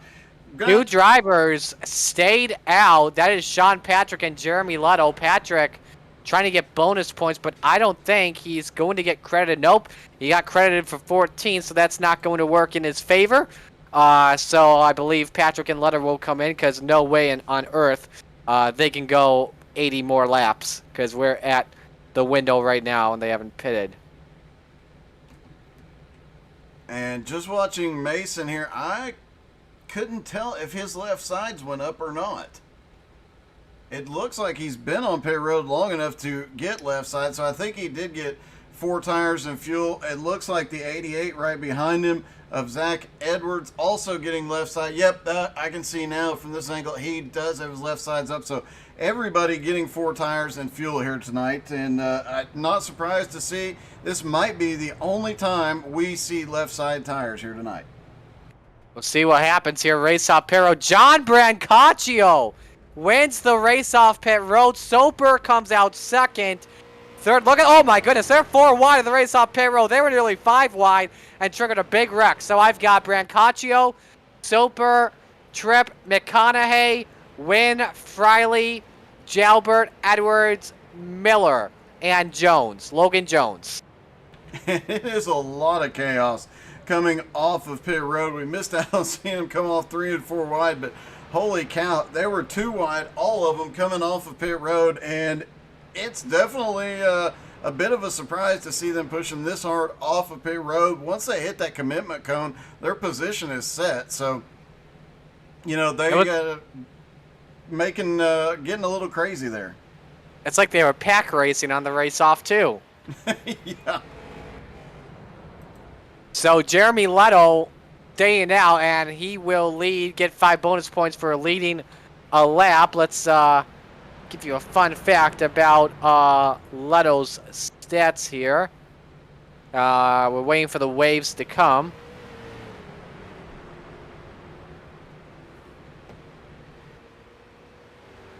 And for Jeremy Lutto, this is the first time he has led laps since Rockingham, where he led 3 laps. And this is his 3rd race, or excuse me, I want to say his 4th race where he has led laps. No, 5th race where he has led lap in XCAL competition. Don't believe we will need any waves. There's a bunch of drivers paying in to top off on fuel. And worth noting, I stand corrected. Pud also led laps at USA this year in the final race at USA. So he's led 3 or 4 races this season, 2 since his return from his penalty. So good to see he is getting more and more competitive again. Awesome to see him up here battling for the lead. So let's reset the field here for you. Jeremy Lutto, as of right now, will restart as the leader. Oh boy. Yeah, Blake Wynn just said, man, getting nervous here. John Friley, 2nd spot on the restart. 3rd will be Ryan Soper. Now, he will not be restarting right behind the leaders. He is getting called to the outside line per iRacing. We do have an extension, by the way, so it's still 2 to green lights are still on the pace track. Yeah, things definitely starting to shake up a little bit here, as Soper's making it 3 wide on the pace lap, just for fun. No, he's going to slot back in now, and everybody's starting to get lined up. It looked like a couple of guys came back down pit road just to top off on fuel. I imagine we're going to see a little bit of that tonight. I imagine we're going to see some guys come down and just do a last-minute top off on fuel and see if they can stretch it just a little bit further. Looking to see if Luke Turpin and Austin Edwards, those are two guys I would expect to see make a last-minute dive to pit road. And They did. There you have it. Luke Turpin is 19th. Austin Edwards is back in 27th. After the XCAL points season is over, there are still a ton of great events planned and prizes to give away. Check out what's on the horizon, beginning with a test race October 25th at the Legacy Texas Road Course. We also have a spooktacular event at Charlotte, a benefit for St. Jude's also at Charlotte, the Massive Whale PD at Michigan, and races at Iowa, Martinsville Auto Club, Five Flags, Nashville Super Speedway, and then it's preseason time. Check out xcalracing.com for more info. So we've got a blinking Jeremy Leto in the race lead as we reset the field. John Fraley in row 1. Row number 2, John Brancaccio and Ryan Soper, 3rd and 4th. Logan Jones, 5th. Mason Foster, 6th. That's row number 3. Row number 4 is Robert Colgan and Kendrick Cryer, 7th and 8th. Rounding out the top 10 is Tyler Jalbert in 9th, and behind him is Sean Patrick in 10th position. We are going green this time. Remember, Jeremy Leto is not the control car. They will go on the green flag. There is a long lane from what we know of on the inside line when we come back to green. Remember, you cannot change lanes before you cross the start-finish line, and you cannot pass until you cross the start-finish line. So Leto, as he continues to blink, going to take a look at his ping right now as we are back to green. You're only at a 91 ping, but a 99 quality, so that's not really what you want. But Leto with a nice restart, and he checks out from John Fraley and John Brancaccio. Yeah, and it looks like with Leto, it's a common thing you see a lot. Well, no, I was about to say, he looked like he was only blinking on the pace lap, but I stand corrected. He is still blinking just a little bit, not as bad as he was under caution, though. And they start sorting back out. How long before we start seeing... You know what? Let's watch mid-pack this time. Logan Jones is loose. Oh, boy, he's still loose. Many cars are loose. Remember, cold tires on here. It can get very bad. We got a couple of drivers, 2 and 3 wide, and somehow, some way, Leto has a 3/4 of a second lead. Wow. Look at him going off into turn 1, 3 wide again. And we got one loose. And that's the 18 of Paul Coleman Jr., very sideways, and somehow stays it. Tyler Jalbert was way loose as well on the bottom. And these guys need to back it up just a little bit, getting into turn 3 and 4, at least for a few laps. Rafael Semprich, he jumps up to the high line. Everybody settling down just a little bit. Let's look a little further back where Aiden McConaughey and a bunch of other cars back here. John Brancaccio, the 25, the rookie, making his way up through the field as well. Watching to see if anybody in this pack gets loose this time, as they are all still side by side mid-pack. So Jeremy Leto continuing to lead. Somehow he is not pitted on lap 85. Mason Foster telling Leto to stop blinking. Leto goes to the outside and lets Mason Foster go. So Leto gets 5 bonus points, and Mason Foster goes to the race lead. But a huge gap between 2nd and 3rd. Logan Jones right in 3rd after getting the wall earlier on, and is currently just about 0.8 of a second. Now it's actually 1 second behind Mason Foster. Yeah, and Kendrick Cryer not far behind. He's got a little bit of a pack coming. Once they get reconnected, they should be able to run down those lead 2 cars. An interesting fact about this is when your car is blinking, it disappears from the sim and from the physics, so there's no draft off that car. Jeremy Leto is not helping while he's blinking. He is not giving Mason Foster much of a push. So it'll be really something to watch closely. Once he disappears, I guarantee you Mason Foster is noticing it. And it could impact how quickly these guys catch back up. Mason Foster, by the way, running the fastest lap of the race at a 36.09. Logan Jones doesn't gain a ton of help coming from Kendrick Cryer and the rest of the drivers in the pack behind him. They're trying to catch up to the top 2, but nothing really working. Foster likes having Leto in his rearview mirror, though, because those two can work together. However, though, the more cars you have in a pack, the faster you will go. Yeah, and now Kendrick Cryer catching up to Logan Jones, and a bit of a side-by-side right behind them with Friley and Simperidge. And they're going to start, if they get single file, they'll start gaining on them very quickly. Logan Jones jumps to the high side, lets Kendrick Cryer get by, Kendrick having the momentum, and now they will be able to start trying to run down the leader. Kendrick Cryer now 1.9 seconds back from Leto, 2.07 seconds back from Mason. So we'll have to watch those times closely and see how quickly he catches back up.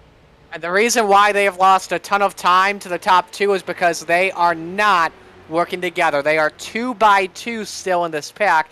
They want to be in a single file train, kind of like what the third pack is doing, that is being led by Sean Patrick in 9th, and then Aiden McConaughey in 10th spot.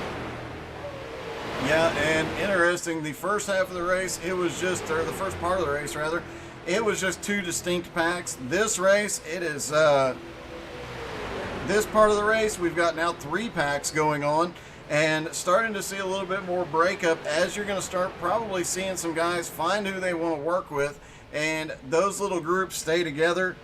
Expect to see Simperidge back together with, oh crud, I just went blank, who he was working with. Was it Jailbert that was working with Simperidge earlier, and they were just marching their way to the front?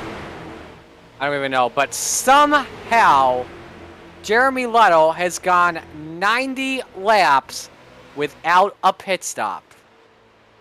That's just insane and incredible. You know he was saving fuel under caution, doing everything he could, but now he is out there and probably the loneliest man in the world, because he's going to have to come to pit road alone and lose a lot of time. His hope, I guarantee you, is he is hoping that this pack back here gets a little racy. They almost did. Oh boy! Jailbert gets a little bit of a touch on Soper. They managed, now they're 3 wide off turn 2 down the back straightaway. And oh my, that got close, but somehow Jalbert just slammed the door on Soper. He may have clipped the wall there for a moment, but Mason Foster is a sitting duck right now. If we have a long run, if we get a caution right now, he won't be a sitting duck. But Leto's in second. He's gonna have to pit. Mason Foster is a sitting duck big time, because he will not have the speed when nobody is behind him. He will be Mr. Lonely. Semprich is up there in. He's actually currently the first car a lap down, actually. I don't know what happened to him earlier on. He may have pitted a little bit longer to top off on fuel and put him a lap down underneath the yellow flag. Oh, Jalbert and Cryer barely got together. They were centimeters off. Oh boy, Jalbert's car is really loose. Yeah, and he's in third. And Leto, by the way, sorry, Leto just pitted. Leto just entered pit road, so Cryer up in second spot. Here they come. They're about to steam towards the race leader, who's 4.5 seconds in front. We'll watch the lap times closely. I'm sorry, Doug. I was going to say, Cryer almost lost it a second time when he got his left sides down to the apron there. Obviously a bit of a struggle, but he managed to save the car. That could have been much worse than it was, and it looks like, I do believe I saw a little bit of a twitch entering turn 3 out of Kendrick Cryer's car. That bottom line seems to be, did they hit that time too? Are they? Oh my! Are they now door banging all the way around the track? They gotta take it easy right now. There is a long way left to go. We are on lap number 94 of a 302 lap race, and now the big block teammates trying to work together up on the outside to get by Double K for P2. I should say Special K. Hang on, Tyler Jalbert. Way loose on the outside. Logan Jones steps down to the inside, cuts it back, and takes away third position because he does not trust the way Tyler Jalbert is in front of him. Now what happens here if you're Pistol Pud? If you're Pud, you do not want to be right on the back bumper of that car. Obviously, once the air's off the spoiler of that car, it's going to get wicked loose. We've seen it the last couple of laps, and he is really, really struggling. Soper has to try and find a way back by. He should have tried to stay with the other cars that went past him, and they've got a whole pack coming up behind them. Things could get very dicey if Jailbert doesn't get a handle on that car. Meanwhile, up front, Simperidge leading this pack, but Kendrick Cryer in second. they are actually losing a little bit of time to Mason Foster, who is now 5.25 seconds out front. This is not something you see at a draft race. I want to ask you this, Doug. Why is that the case? Is it not because they're in a formerly good line? Is it because they're all jamming around, trying to race each other for a position and try and make sure that they get to a single file line? Why is that? It has, they were side by side, which obviously slows them down a little bit. He's able to run whatever line he wants. You mentioned it earlier in the pre-race that here you want to go into the roll low through the corner and then roll up to the outside when you come off the corner. Right now, Mason Foster can put that car wherever he needs to have as much speed as possible.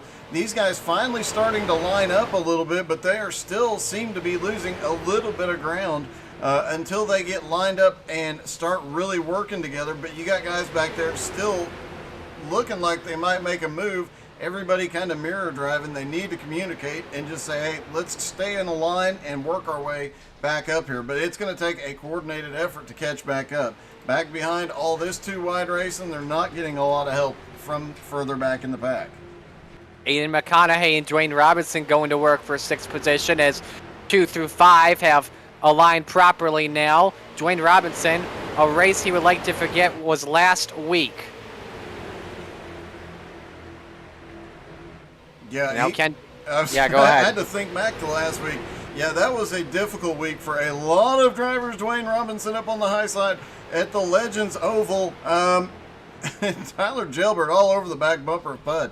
The Legends Oval, I am sure there's more than a few drivers just want to forget that race ever happened. They want to forget everything, Dwayne being one of them. And, it was a product of the racing. There was a ton of great racing, but there was a lot of contact, a lot of beating and banging, and a little bit of chaos. Everybody did a great job of keeping those cars on track. The cautions, surprisingly, were way fewer than expected, but it's still not an easy track to run in a car this big. Robertson's still trying that outside line. So we have reached the triple digits. 99 laps go up on the board. Mason Foster continues to lead by 6 seconds on Kendrick Cryer. Stay with us here at the Charlotte Motor Speedway. If anything happens, we'll come back to you. Wait, speaking of things that may happen, there they go, Ryan Soper around with Tyler Gelbert. Caution is out. Oh, huge crash. The big one breaks out. Turpin is in it. Colgan, Gangler, Puo, yellow lights are on. Let's see if we can get a look here. Tyler Gelbert's going to get disqualified from the race because, remember, he didn't do the mandatory minimum practice and just try to look to the inside. That could be dealt a racing accident, but I think this is going on the 03. All right, let's see. The 03, it looks... Oh, he did. He just gets a little bit to the inside of Pud there and sends him around. Both of them on the brakes. You saw the smoke coming off, but a lot of guys had absolutely nowhere to go, and a lot of cars heavily damaged after this. That's going to change everything out. And one guy that did not want to see this, Mason Foster, just lost his 6-second lead. So we will go to break here. Mason Foster leads, and again, that is not the yellow he wants. We'll recap what happened in a little bit.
Welcome back here to Charlotte Motor Speedway underneath the second yellow of the race as Tyler Jalbert and Ryan Soper get together, causing a big accident.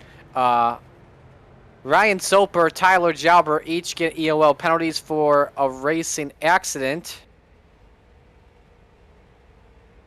And waiting for wave rounds to come. I don't think we're going to have any waves, so as we wait to go back to green.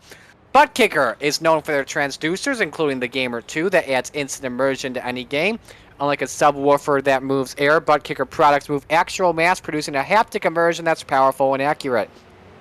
We'll be awarding powerful devices to the championship-winning car owner, Aaron Hillebush. Also, 2 special events coming up, including the massive whale PD. Use code XCAL20, all one word, to save 20% now through the end of the year at www.thebuttkicker.com.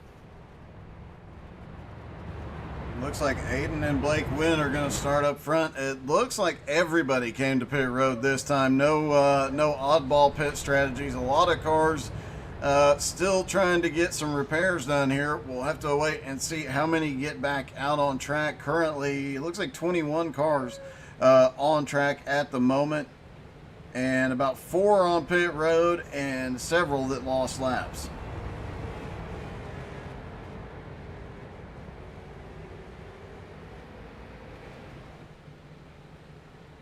And it looks like we will get a 1 to green this time by.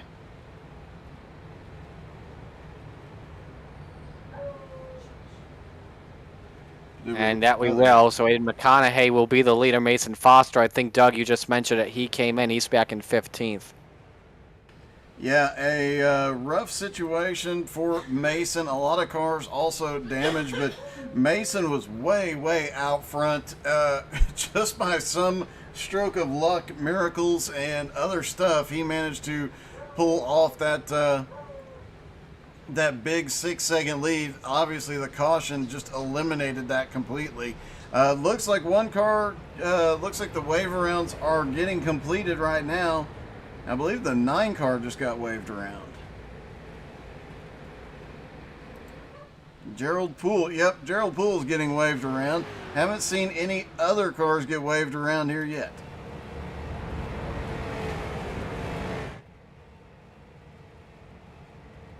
So Aiden McConaughey, Blake Wynn on the front row, Matt Bear and Dwayne Robinson on the second row. Luke Turpin, Greg Oles on the third row. Kendrick Cryer, John Friley on the fourth row, Pat Sullivan, and Kenny Tripp rounding out the top 10. And hey, look who's in 11th. It's Jonathan Schwartz. Yes, he is. The usual thing, he's a little bit early tonight, but he's making his way up toward the front half of the field. And look for him to be battling for the win before too much longer.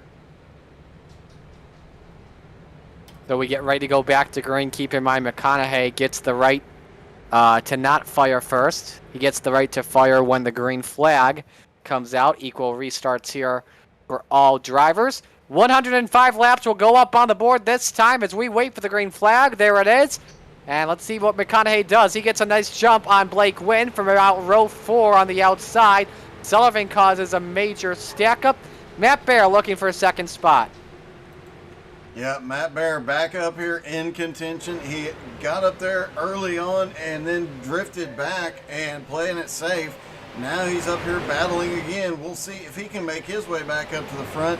A lot of guys on pit road, so a lot of cold tires out here. Look for some drivers to start getting loose yet again. Everybody on pit road this last caution, so tires going to be an issue, and obviously the fuel strategy changing dramatically.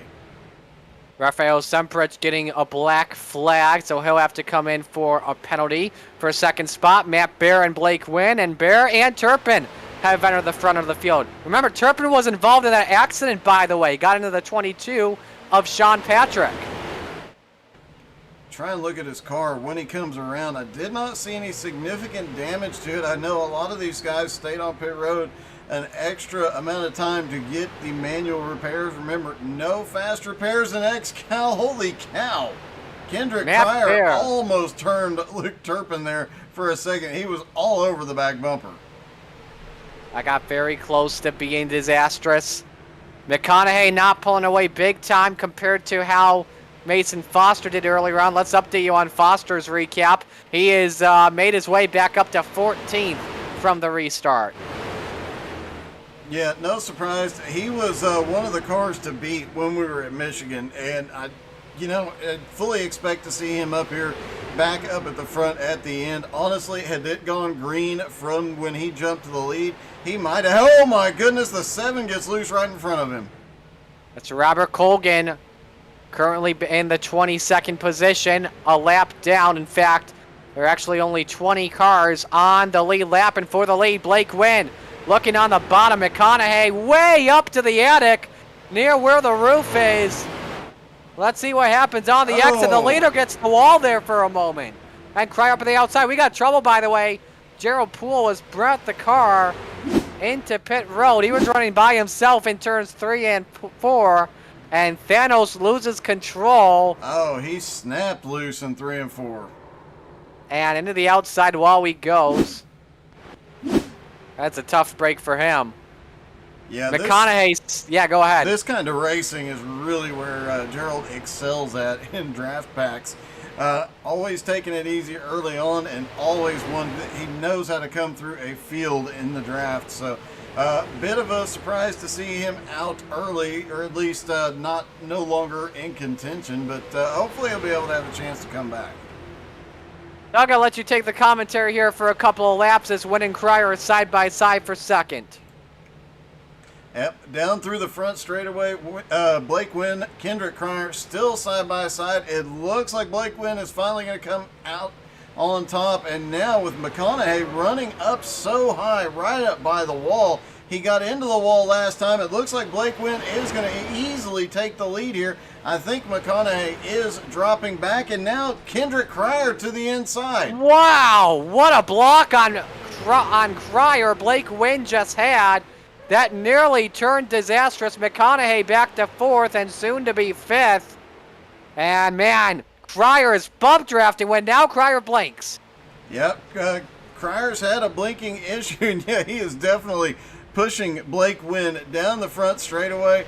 We'll see if he can get back, if he makes a move off of turn number 2 again. Obviously, we've seen the issue here tonight. Somebody gets up under that rear bumper enough, coming off the turn, gets the car loose.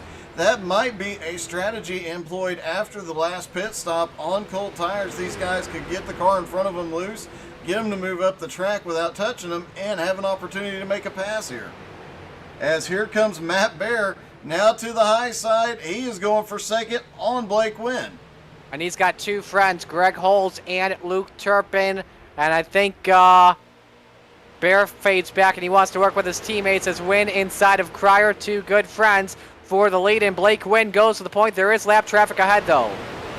Yeah, and lap traffic, it's not going to be a huge issue here tonight.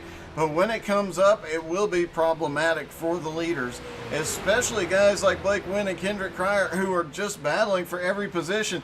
And look who's coming forward on the high side past Luke Turpin now. Mason Foster wants back to the front, and he wants there yesterday. What a fast car he has, up to P5, edging out Luke Turpin. This may be the best car here on the Super Speedway. Obviously, it's a fixed setup, but this guy may handle the best. Yeah, it looks like he had a bobble in the middle of 1 and 2 as Greg Holes pushed up a little bit. He had to adjust his line, but didn't even slow him down at all. He is definitely working the draft really, really well here. Looks like he is going to clear Holes for 4th. Now he's looking on Matt Bear for 3rd. He is not giving an inch, and he is full send all the way around this track, not saving tires, not saving fuel. Looks like Sean Andrews has had an incident. Let's see what happened to him.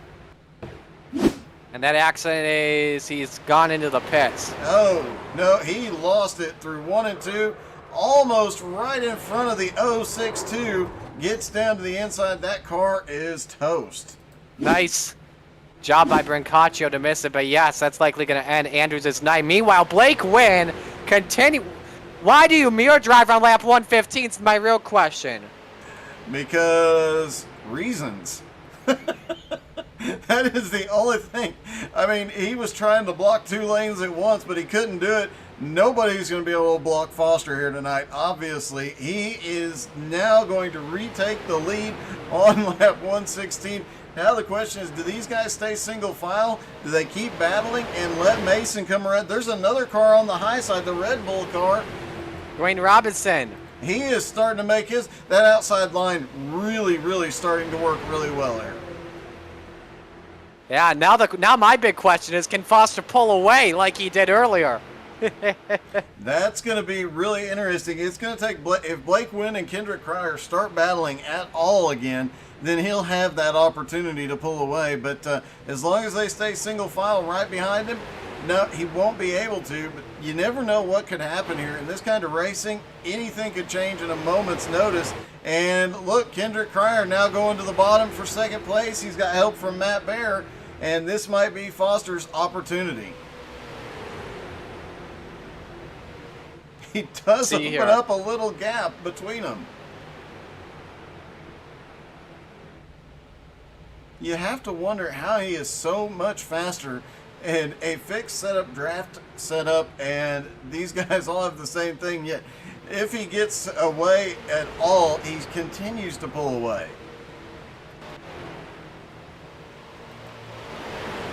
Blake Wynn, Kendrick Cryer continuing to work together.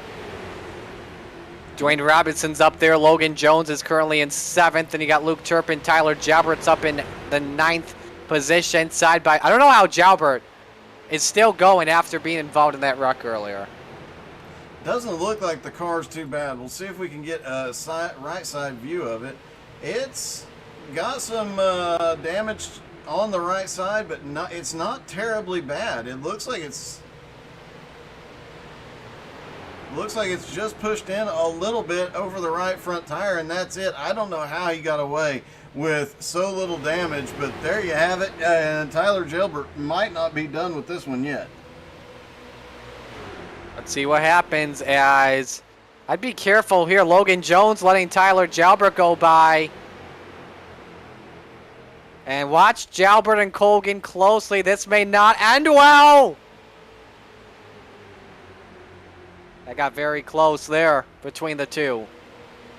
Yeah, and you got to wonder, from last week, obviously, there was a lot of frustrated people after last week's race. A lot of good drivers got taken out, and you got to wonder how much of that carried over as Dwayne Robinson, he has just been making the draft and every run work here. He's now to the high side of Greg Holes. Is Jalbert going to make this 3 wide? That'd be the dumbest move I would see, and that's coming from his owner. Yeah, so you're going to go yell at him as the owner here in a minute. Next time. Hey, I've already been doing that. I've already been doing that in private. I'll just say that. Well, he is definitely pushing the 14 forward a little bit. Obviously, Dwayne has got something figured out here tonight. He might be the one. Oh, Greg Holt! Loose off of 2. Nice save down the back straightaway on the apron. No impacts, no issues, but obviously the tire wear starting to play an issue. And, you know, we're seeing the guys get loose on the bottom. We're not seeing anybody get loose up top. Yeah, that's a little surprising because we've seen drivers in practice this weekend trying to utilize the top side of that racetrack, try and work the lanes there, and then they just lose control in the center of turn 2. And look at Jalbert working that high side. He's going to clear Matt Baer as well. Dwayne Robinson, though, as I was saying before Greg Holes went wonky, he has been just taking every run he gets, top, high side, low side, wherever he wants to put that car. He has been able to do it and make moves doing it.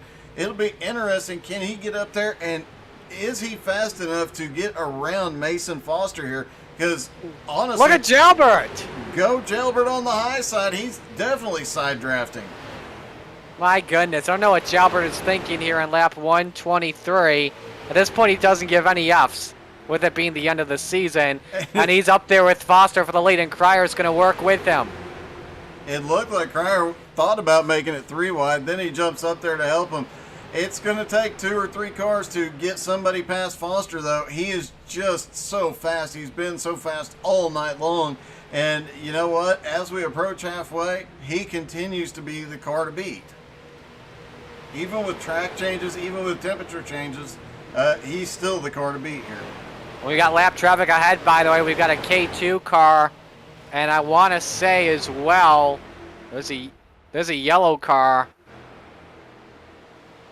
I don't know who it is, though. I think that is Rafael Simpruge in the 74, just ahead of the leaders, trying to see.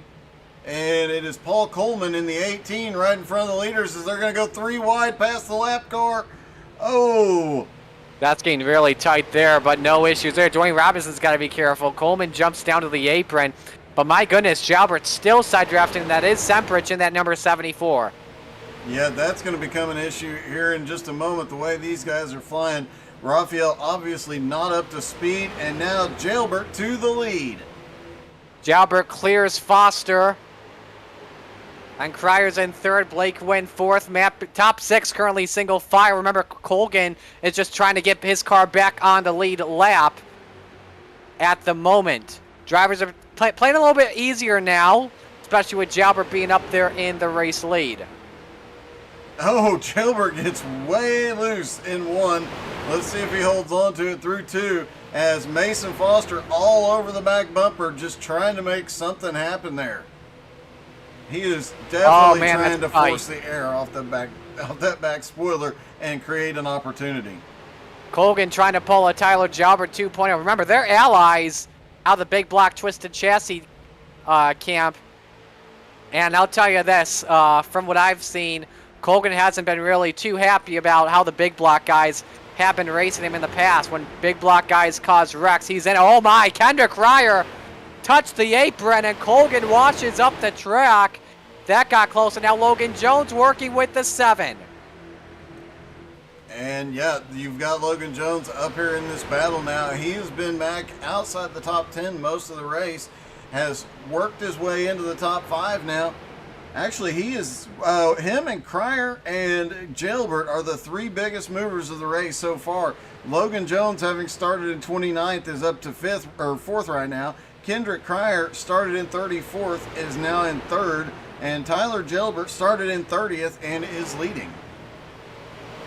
Colgan and Jones working together up on the outside. Nobody going with them. Kendrick Cryer trying to get all the way down to the bottom of the back straightaway and try and prevent some side drafting from happening. But look at Colgan looking on the outside of Foster. Remember, Colgan's trying to get back on the lead lap. So if he does that, he won't need a wave around. He'll maintain the lead and jump back in with the leaders. Well, regardless, right now, he is in position to get his lap back should the caution come out again. And, you know, that's all he really needs to do right now is just stay in that position and be smart. He's definitely got a fast car to be up here running with Foster and with Jalbert. So we'll see how it plays out, but he's got himself in the right position. If he gets back to the lead lap, things might... Oh, my gosh! Oh! Colgan just took the rear wheels off the air, and Logan Jones takes out Robert Colgan. Somehow he saves it. There's Kendrick Cryer that got a piece of that. Look at John Schwartz all the way down to the apron. Oh my heavens. Everybody keeps going the right way, and you know there's going to be a couple of drivers really, really upset right now. Like he literally bump drafted him so hard, nearly took the wheels off the ground. Logan Jones gets into the 7. Literally, they were 90 degrees sideways, and then somehow he saves it. Let's see if we can get one more look at that.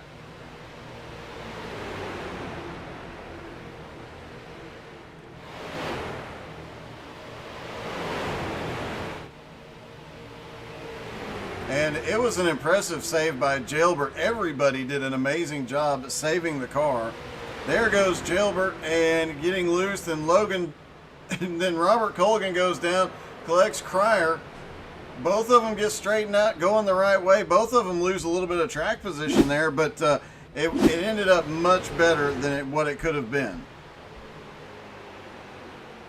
The battle for second on between the big block teammates is it's right now 3 cars under a blanket. Blake Wynn 4th, Matt Bear is 5th, Dwayne Robinson 6th, Greg Hull 7th, Luke Turpin 8th, Aiden McConaughey 9th, and Patrick Sullivan 10th. You know, we haven't done that yet tonight, a full field rundown. Why don't we do that? Kenny Tripp 11th, Zach Edwards 12th, Albie Hewins the 3rd and 13th in his debut. 14th, Alex Krapser. 15th, Daniel Miller. 16th, Kendrick Cryer. 17th, John Schwartz. 18th, John Friley. 19th, Joe Campbell. Those are the only drivers on the lead lap. Robert Colgan is 20th. Austin Edwards currently 21st, and surprised to see him so far back. Jose Godino in 22nd. Tyler Batchelder is 23rd. John Brancaccio is 24th. Rafael Sempruge was up battling for the lead earlier, now back in 25th. Derek Colson is 26th. Jeremy Leto 27th. Paul Coleman Jr. looks like he is still on track in 28th. Cole Patrick in 29th. Sean Andrews, Gerald Poole off track in 30th and 31st, as is TJ DeBlasi in 32nd. Foster and Jalbert continue to go side by side for the race lead. Logan Jones, I don't even think he's trying to work with Tyler Jalbert in the turns. I think he just wants to try and work with Foster. It definitely appears that way. We'll have to watch this play out, but he jumps to the high side on the straightaway. I think he's going where the momentum is.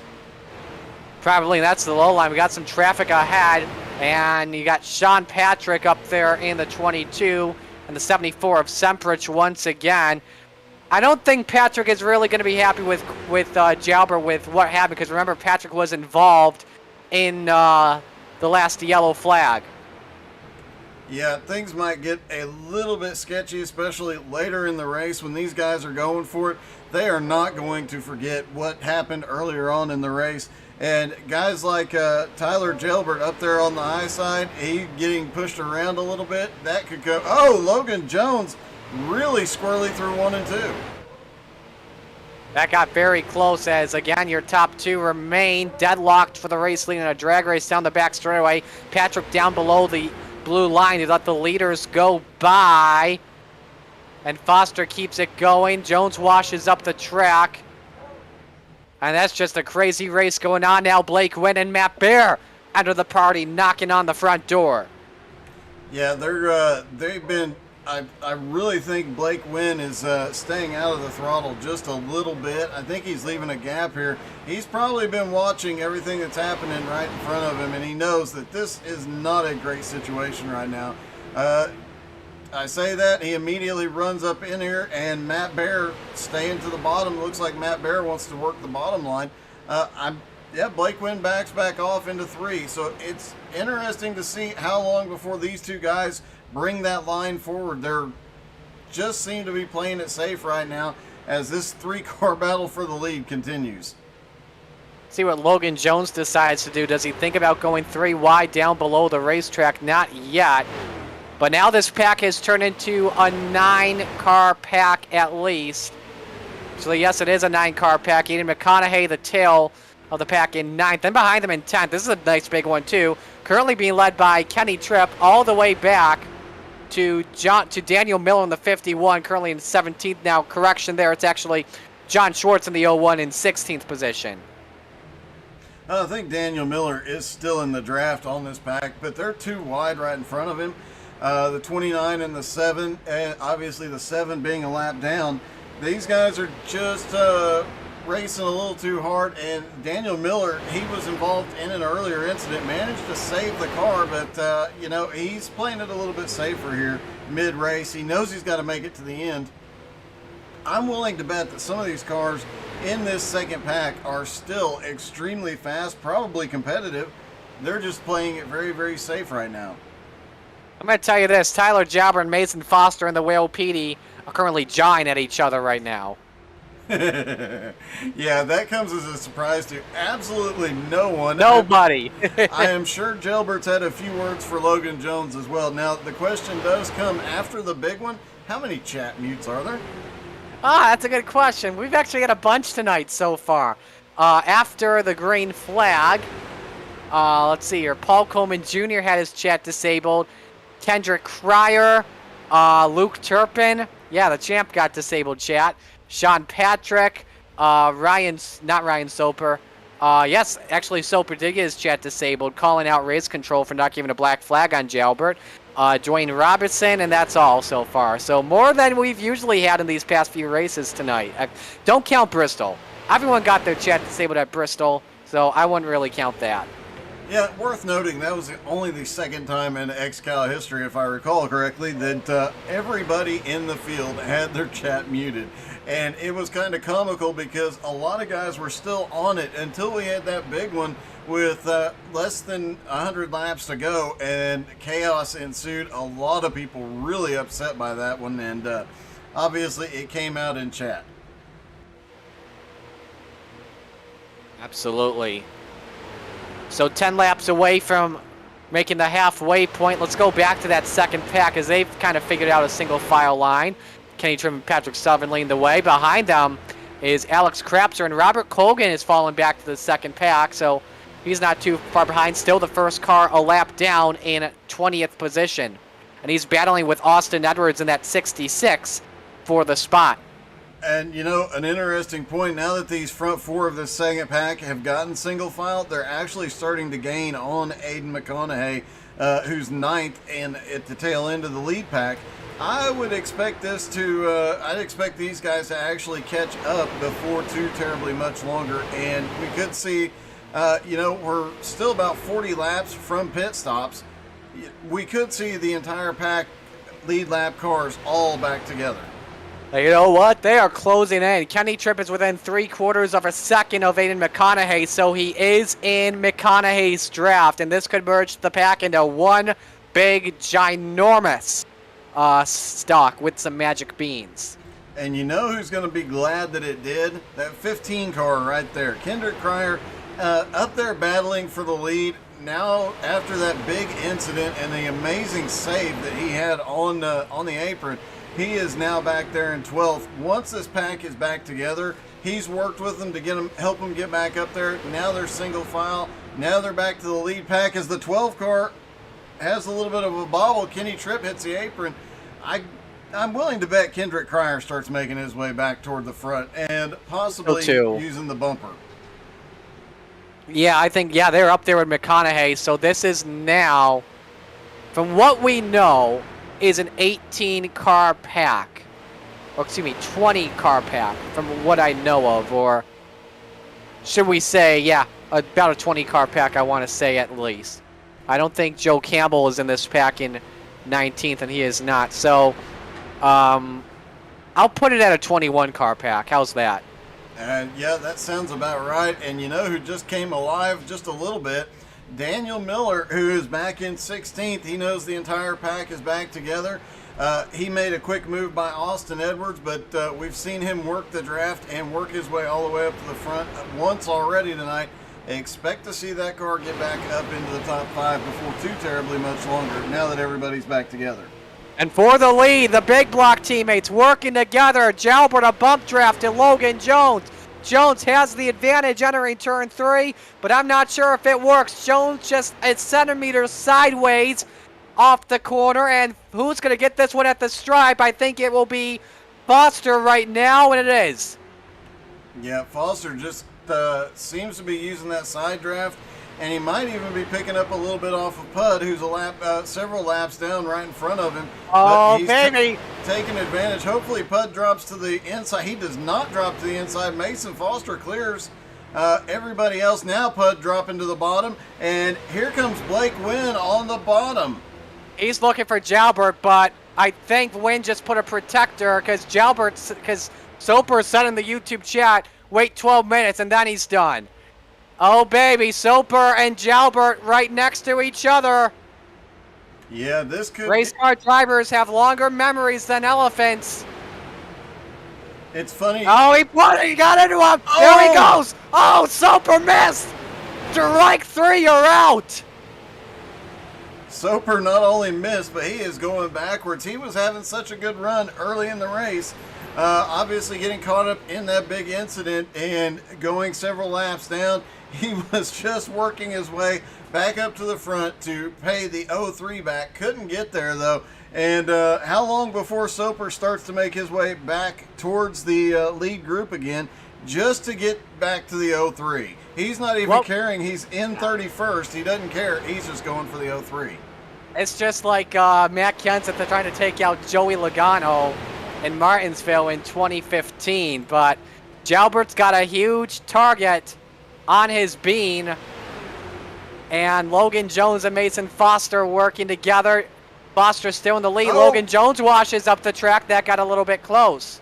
Mason really power blocked Logan Jones. Looked like Logan had quite a run coming to the bottom. Mason was a little bit higher, managed to drop down on the back straightaway and block the run out of Logan Jones, forcing Logan to check up a little bit. Matt Bear up there with him. Matt not making any moves yet because he now has a 1 second lead over Blake Wynn, who is falling back, and he will regroup with Greg Hulse in this group, but the front four have broken away. And that's all thanks to Ryan Soper trying to take out Tyler Jalbert. You know it's an intentional situation that would put Soper even more high up on the FU list, and I think Jalbert's going to get a lot of FUs tonight. I think so, but Logan Jones is working on one right now. As it looked like he was right into the bumper of Mason Foster. A very close call there. And, you know, these three drivers are fighting for every inch on this track, and they're doing everything they can to continue to hold their position as we reach halfway. I don't see any of these guys giving up, and I see this getting a bit rougher as it gets later in the race.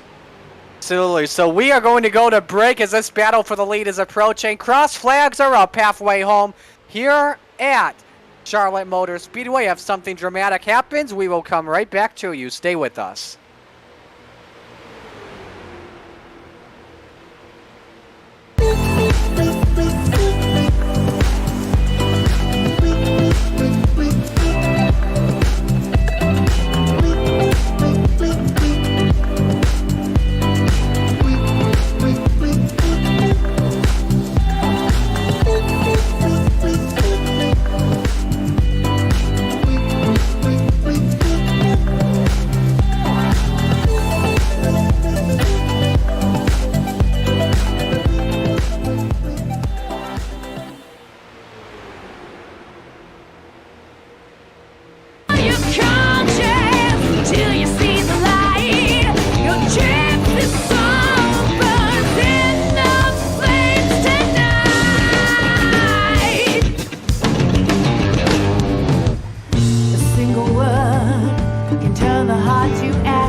Well, tomorrow night we have a new league starting to broadcast, the Fun League. That's the Friendly Unwind Nights, and one of their races is a dirt race. One is asphalt, and it's going to include AI drivers, so that does make things a bit interesting. They're integrating the AI drivers. Thursday night we have the final of the John Paul Jr. Huntington's disease race. The winner of those races, of each race, gets a button box from the Crazy Vet. Wow.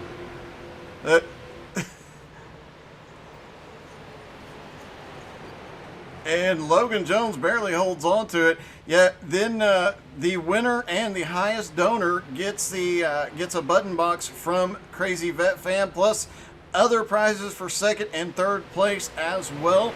Then Sunday night we are back with BRR Cup Series and the Fast and Fun ARCA Series. And Monday night back with the new league that we've been broadcasting, the Jones BS League, with the Legends cars on the short tracks, followed by Wayland Mods, and then more to come in the very near future. But we also have some big XCAL events coming in the near future, and you're definitely going to want to watch those. Absolutely, and Foster and Jalbert continue to slug it out for the lead. Jalbert leads at the start-finish line. Currently just about 20 laps away from green flag pit stops if this run continues. So why don't we take this opportunity and give you another full field rundown. Doug, the top 20 is yours. You go first. Mason Foster and Tyler Gilbert are swapping the lead every inch of this track. Logan Jones staying right in their tire tracks. Oh my goodness, he's loose. Gets the apron. Matt Bear is right behind him, probably having a heart attack right about now if I were him. Greg Hull's back in 5th. Blake Wynn is 6th. Luke Turpin, the champion, he is in 7th. Dwayne Robinson has been making his way back through the field. He's up to 8th. Aiden McConaughey in 9th, and Kenny Tripp in 10th. Pat Sullivan now up to 11th, and Kendrick Cryer in 12th. Albie Hewins III is in 13th. Daniel Miller is 14th.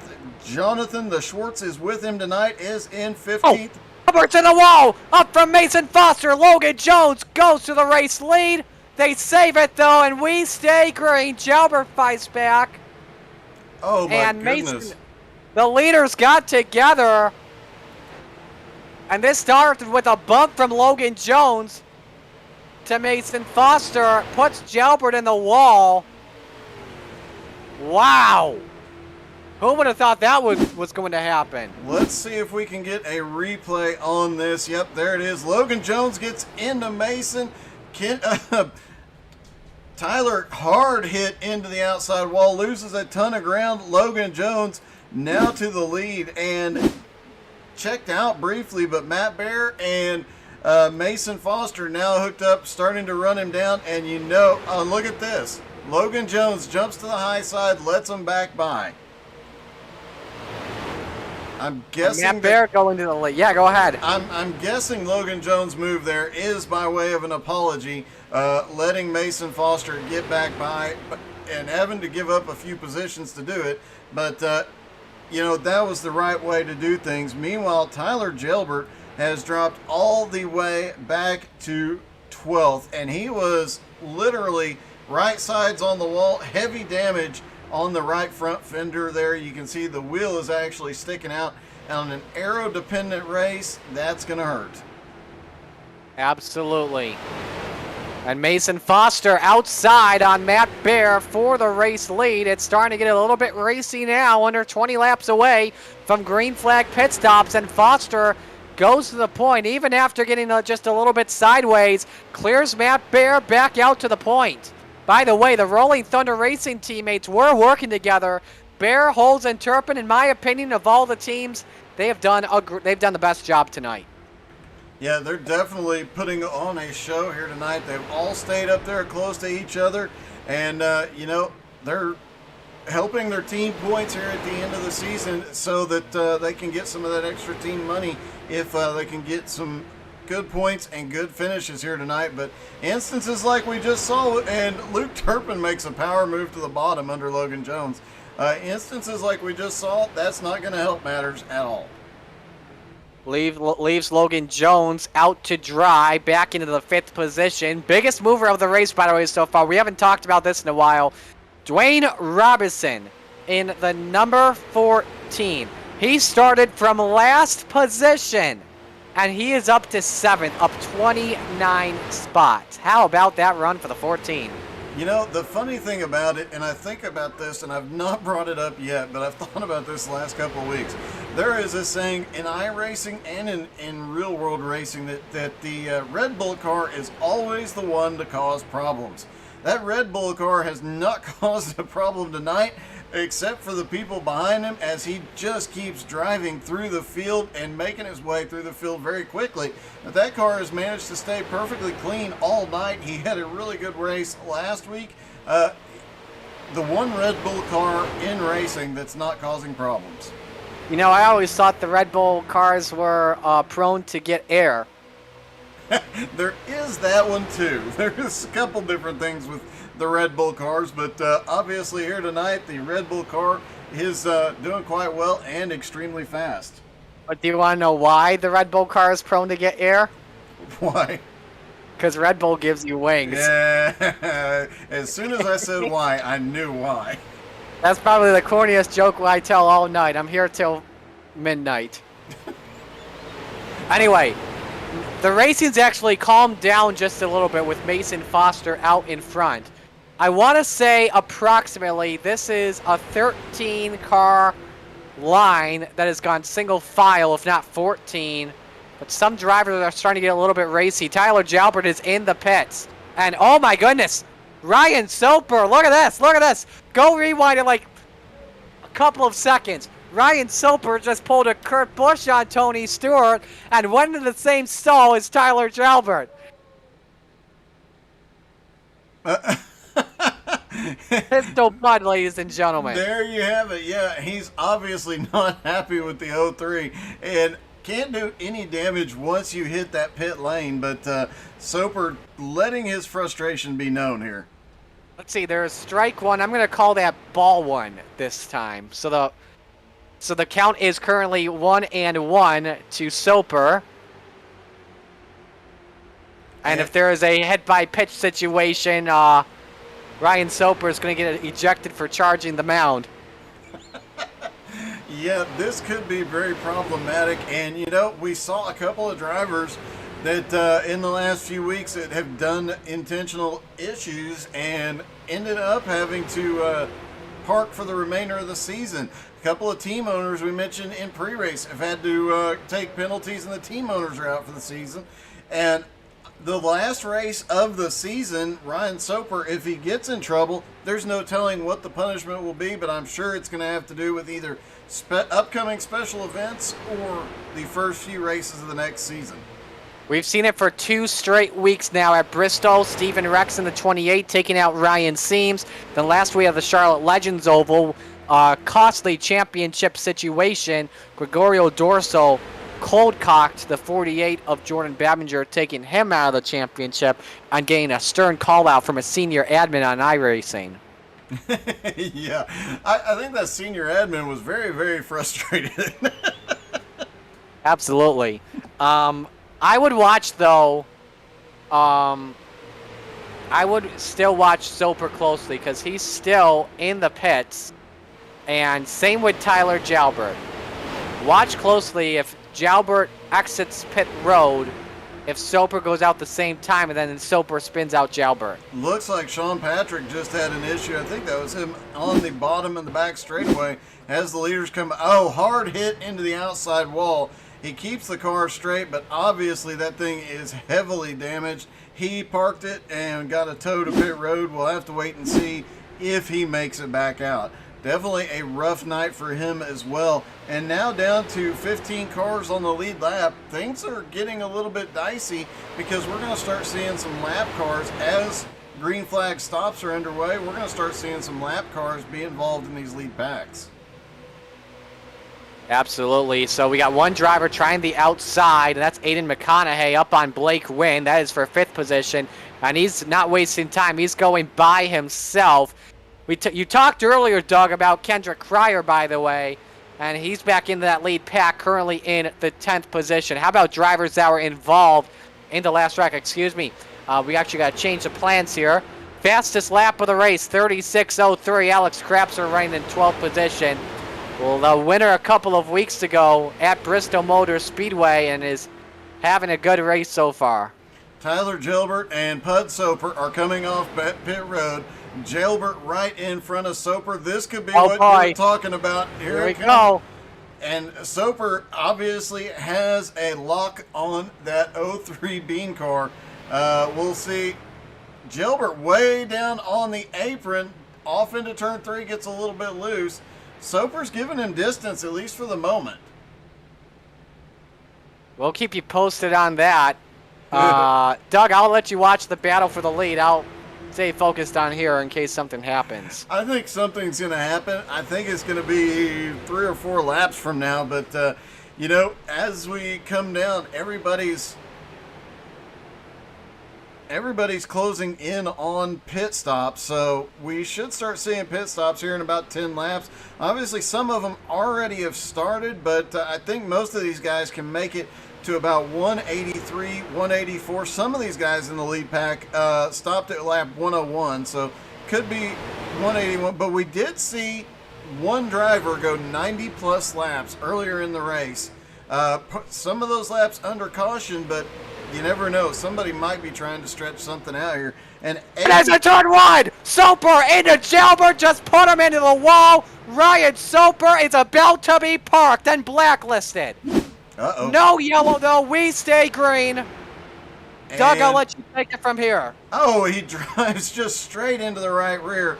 Sends Gilbert nose first into the wall. Gilbert managing to get down off track before Simpridge gets there. And he is missing his entire front clip. I'm guessing that Soper is probably already been yeeted from the server. I'm Jack. Yeah, I'm guessing Soper's gone already. Tyler Gilbert on the high side. He needs that caution that did not come. And he's going to have the entire lead pack come flying by him. He's missing his front clip. One of the fastest cars on the track is now out of contention.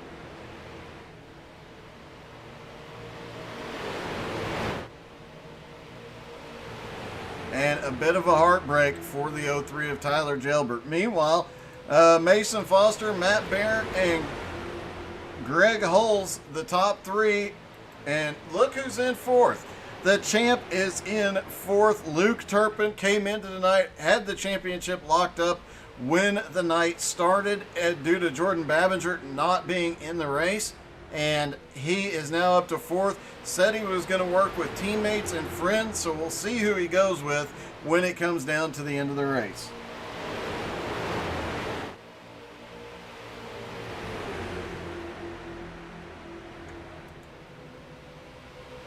Looking to see Aiden McConaughey still up on the high side. He is definitely one of the faster cars, but lost a little bit of ground there. He was making that outside line work a few laps ago. I think he's getting too far away from the inside line, not getting enough of the side draft. But Logan Jones is another car that has made that outside line work, and he is right there. The 12 car of Kenny Tripp jumping to the high side. Oh! Kenny Tripp has a problem. Looked like he was going to the high side, but lost it a little bit through 1 and 2. Manages to keep the car straight, but we talked about Dwayne Robinson. Here he comes, and he's got Austin Edwards on the back bumper. Tyler Gilbert, another crash. He has been towed to pit road. Let's see what happened to Gilbert here.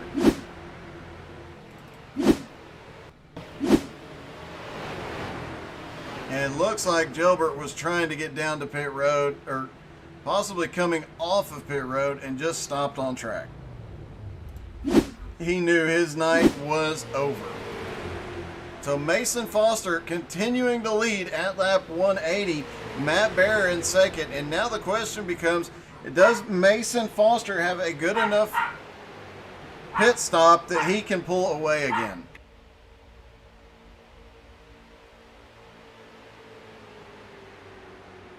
And we are about to have pit stops here shortly.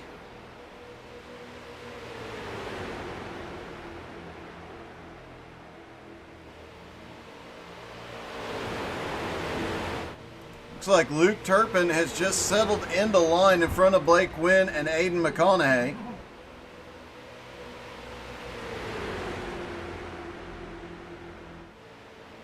Logan Jones currently in 7th. Kenny Tripp is 8th. Dwayne in 9th. And Pat Sullivan currently running in 10th place. And Austin Edwards in that mix this season has had 10 wins, was looking for 11, but now he is a lap down.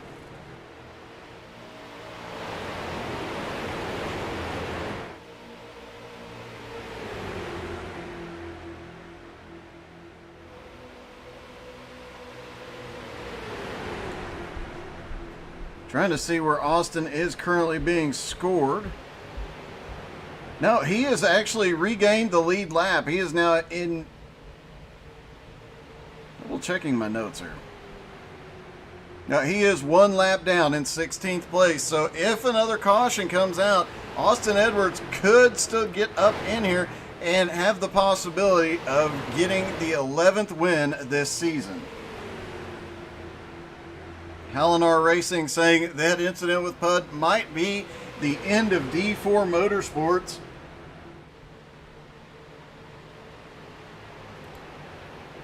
And watching now, because Kendrick Cryer just went to pit road a moment ago, and we should start seeing green flag pit stops possibly this time by.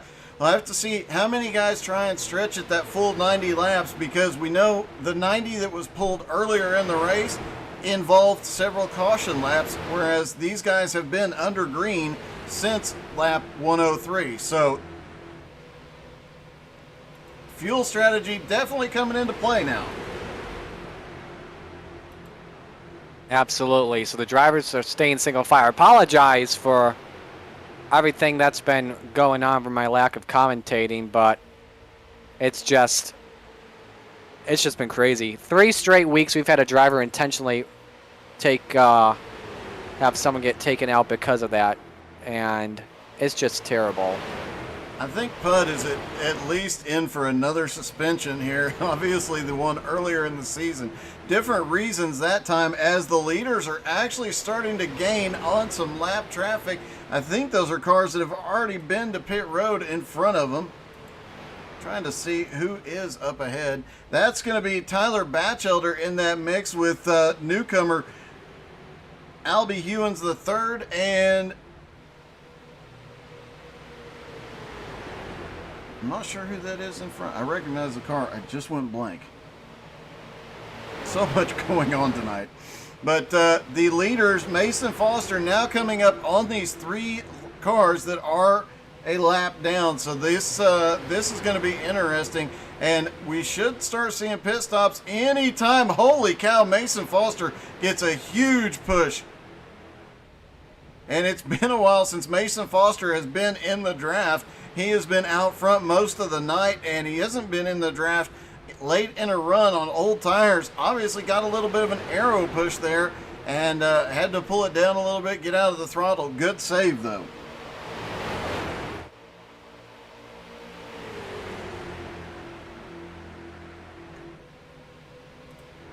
Waiting to see when the drivers start to come to pit road. Dwayne Robinson has drifted back. He is now back in 9th. Remember, he was up battling in the top 5 a few laps ago. The lead pack has broken up just a little bit. Logan Jones kind of splitting the difference. He's currently in 8th. Then you've got the lap car of Robert Colgan in front of him, and then Kenny Tripp in 7th place. Kenny Tripp just ran the fastest lap of the race, 35.95. I'm looking to see how many drivers have actually broke the 36-second mark. He is the first one to break the 36-second mark. Yeah, absolutely. First guy to break the 36-second mark, 35.95 as we continue to watch. Top 5 are not really getting racy a lot here anymore. Batchelder is coming to pit road. He was a lap down, giving up. He came alone, too.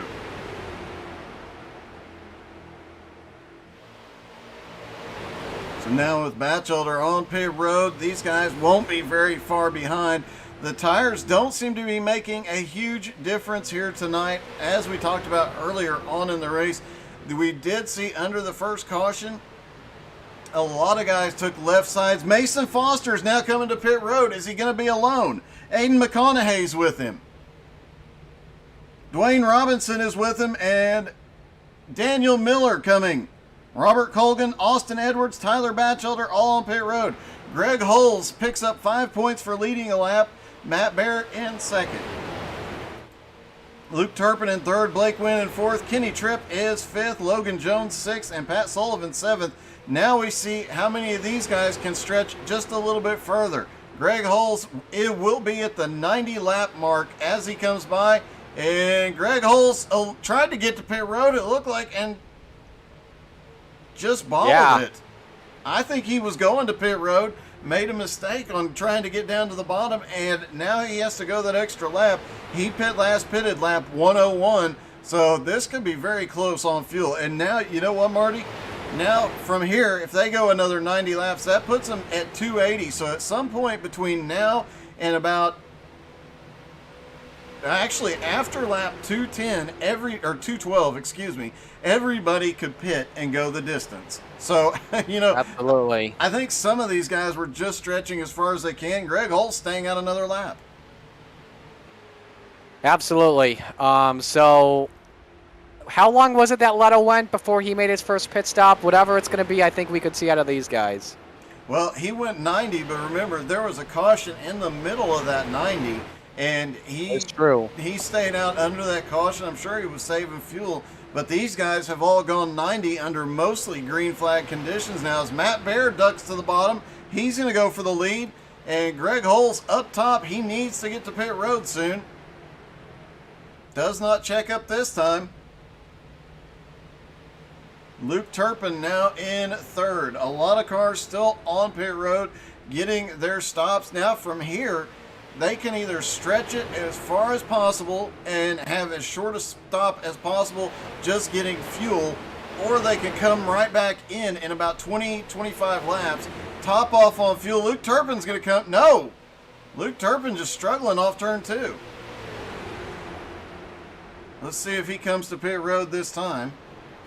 And Matt Bear's coming to pit road. Greg Holes is coming to pit road. Alex Krapser, we have not talked about Alex all night tonight. He has been in and out of the top 10. He now takes the lead. Zach Edwards to second. So green flag pit stop time. I believe this is the first time today we are inside that cycle.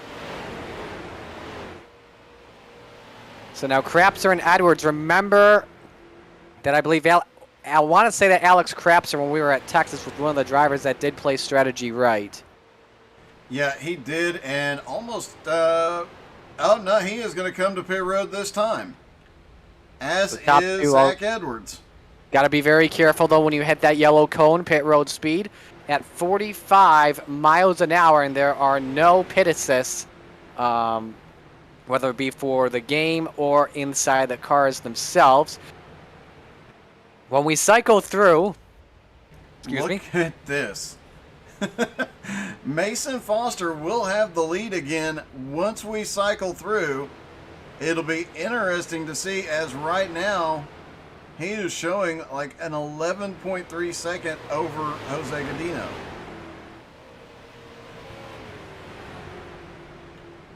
Logan Jones coming out behind Mason Foster, and he is a lap, by the way, behind. Remember, and he just pitted too, and tough break for Logan Jones earlier on after bumping the 96 out of the way, and just going to show some respect there. You know, we could see that possibility that we don't have a yellow for the rest of the race. We saw it in the last 150. Easily could go green. Oh, as Daniel Miller snapped that got loose. close. He jumps to the high side, and now the leader's going to come by. But Daniel Miller, I couldn't tell if he got tapped or if he just snapped loose a little bit there. Yeah, you know, I'm not too. I think it was just snapping loose there, and at the same he is time snapping trying to loose run again. by. Yeah, something's going on with Miller. Remember, Miller. Correct. Remember, these guys are on cold tires too. They all are just warming up their tires because the tire temps are cold. The pressures are not up to what they should be. Zach Edwards is coming back up off pit road now. He had one of the fastest stops out there. 1 minute and 4 seconds. Makes you think, did he take tires, though, is the question. I think he took, I'm willing to bet he took right sides only and enough fuel that now he can split the difference. From here, he can go to about lap 250-ish pit and have a shorter pit stop then, too. And he actually did do 4 tires. And you just brought up a good point, too. If we get to that final pit stop just before the end, this is how Josh Doobie won at Texas, is taking less fuel and making it all the way to the end and taking the win.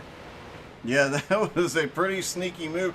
In his XCAL debut, he gets the win. You know what? Let's check something real quick because in the last few months, we've seen a lot of first-time winners, including the XCAL debut of Josh Doobie pulling off the win. And we only have one XCAL debut here tonight. That is Albie Hewins, who's currently running in 18th. But if strategy and everything went right, could it happen again? Could lightning strike twice? That is the real question.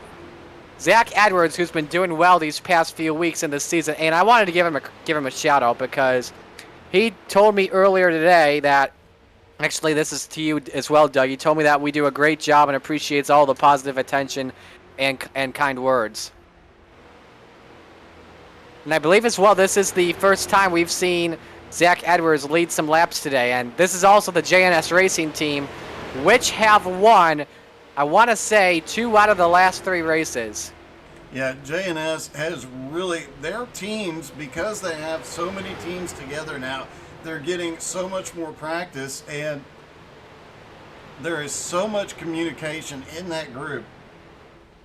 I'm lucky enough to be a part of their Discord, so I get to watch a lot of their communication, a lot of talk about setup, and a lot of their extra practice they do. That team is really working well together.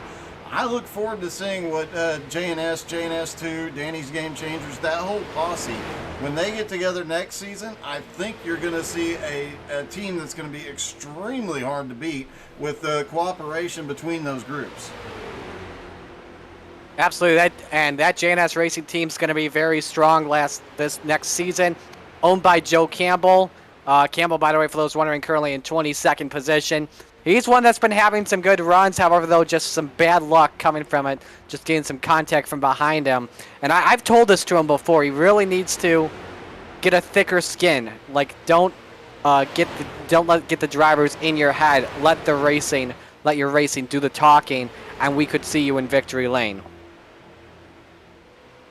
Yeah, I definitely think that we're going to see more of these guys in victory lane, more JNS wins next season, that whole conglomeration of teams that they've got working together. I expect to see a lot of wins out of them because they have finished this season so strong. Joe Campbell, Gerald Poole, Mason Foster, I just went blank, but the rest of that team. And you know what? The newcomer out here tonight isn't doing too bad. He has survived a lot of chaos that other more experienced drivers in this league have not been able to avoid. So, you know, Albie could be a great addition for the next season as well. Absolutely. 100 laps to go here at Charlotte Motor Speedway. Zach Edwards leads it by 40 seconds on Mason Foster. We'll be back after this.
I'm at a Jalbert too. Oh. Welcome back here to Charlotte Motor Speedway in Concord, North Carolina, and I made a comment just there moments ago with a hot mic, so I apologize for that. But yes, I am mad at both of them. I'm not afraid to say it. Hey, you like, know... Like I wasn't afraid the last two races, right? Exactly. And you know what? Just noticed something interesting. Okay. Zach Edwards came to pit road. There's several drivers that had roughly the same length of stop as him, like John Brancaccio, like Derek Colson, but as of right now, Zach Edwards is the only car on the lead lap. Yes. Mason Foster is in second, but he is literally 42 seconds back, one lap down, and obviously a little bit over a lap. And we should compare why. Zach Edwards with a 1 minute second pit stop, Mason Foster 1:44, and I would want to say that Zach Edwards took less fuel than Mason Foster. That's the only thing I can think of, because he did 4 tires. Well, okay, here's what we have seen in the past when they have pulled this move off. A lot of these drivers pull this move off, and what they do, and I just noticed third place Jose Godino pulled the same strategy. What they end up doing is figuring up, they know they're going to have to make one more stop, but the track position right now is more important. Everybody in the field is going to have to make that extra stop. If he picks this up, if he stays out front, if a caution comes out, he's trapped the entire field a lap down. 3 cars will get waved around, but he's trapped the entire field a lap down, and even if he doesn't, he can still have a shorter stop next time by doing fuel only or fuel and right sides only, and still hold on to a lot of the track position he's gained here. If he can work in the draft, work with everybody around him, and continue to open up the gap, he could end up making huge headway here. Couple of other guys we want to give credit to here in 5th position, Dwayne Robinson in the Red Bull machine, starting from 36th. Oh boy, and as I say that, he gets a little wobbly off turn number 4. Currently right in 5th position though, and I want to say this is the best run Dwayne Robinson has ever had in XCAL Racing. I think you're right. I'm looking right now, so he is having a really good run. He's got the 16 of Pat Sullivan right in front of him. Smart move here. Just follow Pat around. See if you can stretch the car a little bit further and work together as much as possible. They are currently 8 seconds behind Jose Godino, and they are gaining on Jose right now. Jose out there all by himself. Best finish. Yeah, best finish is 7th position. That came at USA International Speedway. He's only led in 1 race this season. That came at Michigan, leading 8 laps back in May. How about as well, I think you just mentioned it too, Jose Godino in 3rd position. And he loves these super speedways. Would love to end the season with a bow on top. He definitely would. And after last week, like we mentioned earlier in the race, Last week, he was involved in everything. He was caught in every incident that happened on track. I think there was like one incident early in the race that was pretty much on him, and everything else that happened on track, not caused by him, just happened to be in the wrong place at the wrong time and kept getting caught in incidents.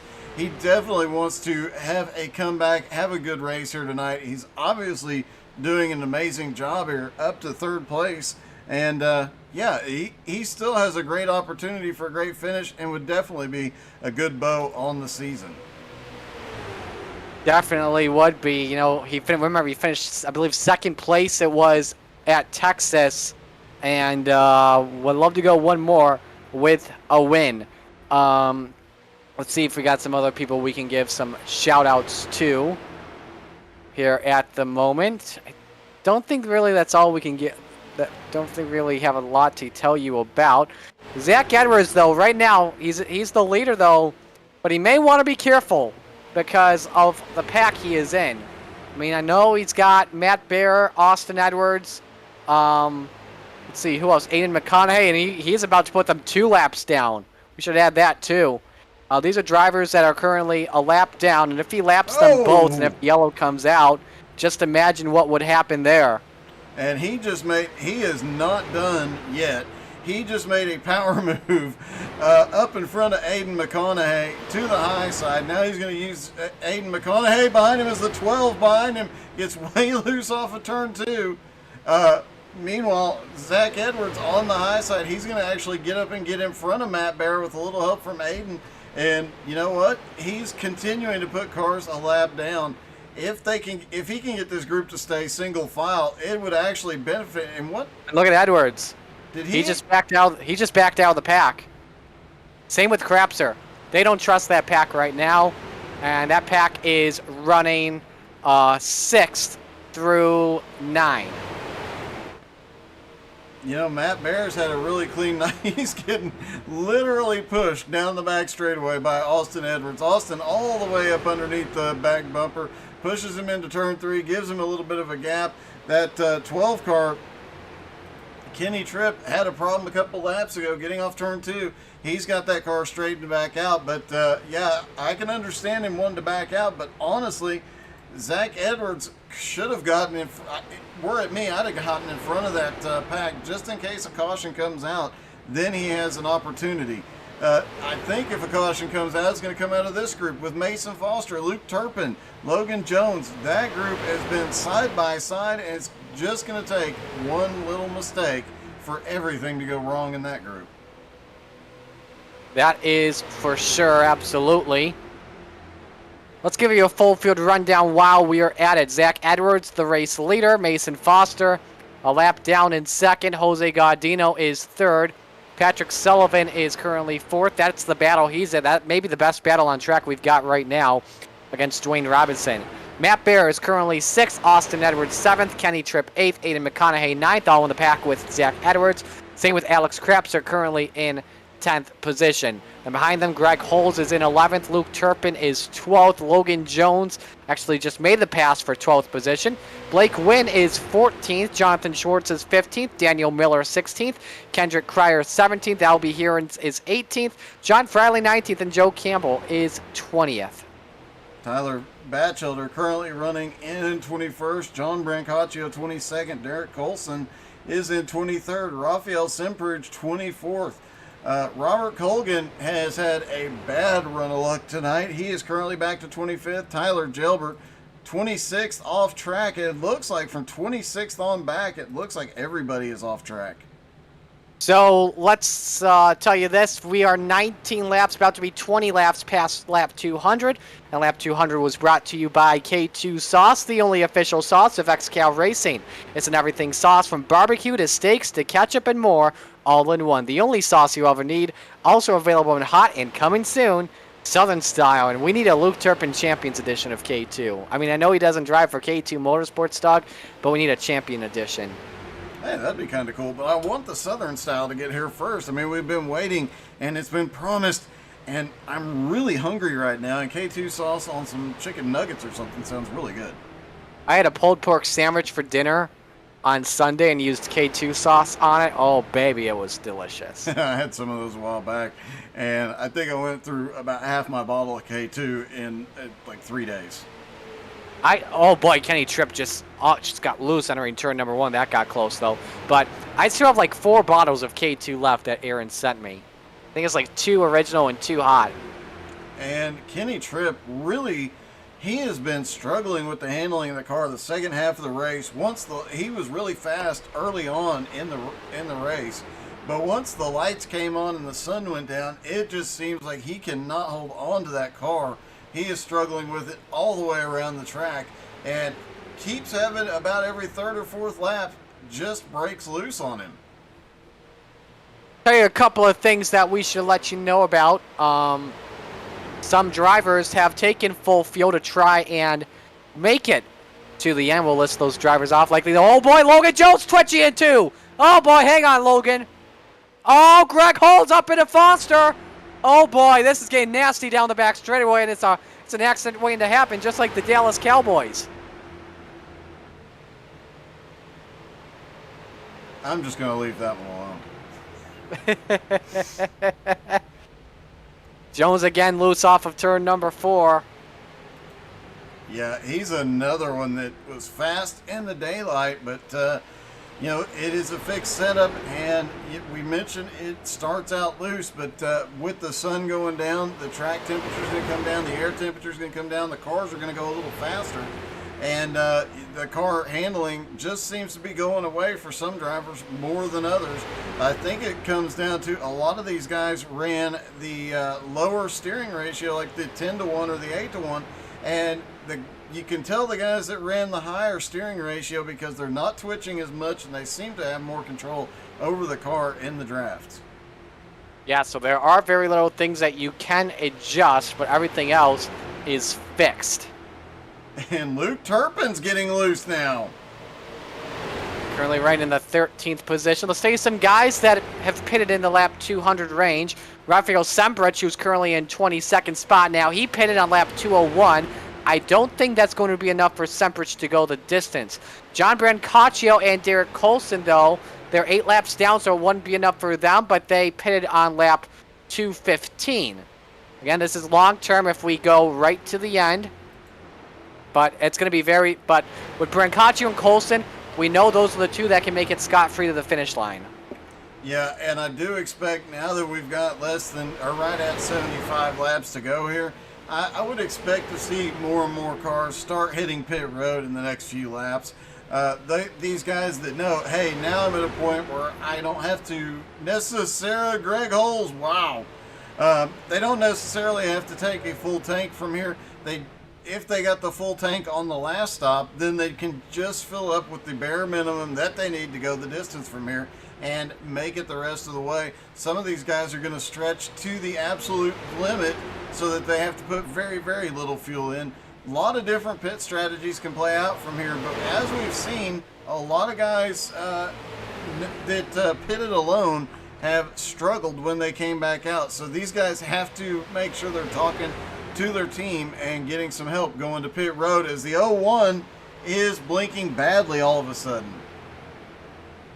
Jonathan Schwartz just started blinking really bad. Looks like it has stopped for the moment. Schwartz currently right in the 15th position, and I think it is stopped. Let's take a look at his ping. It's at 66. The quality currently at 97.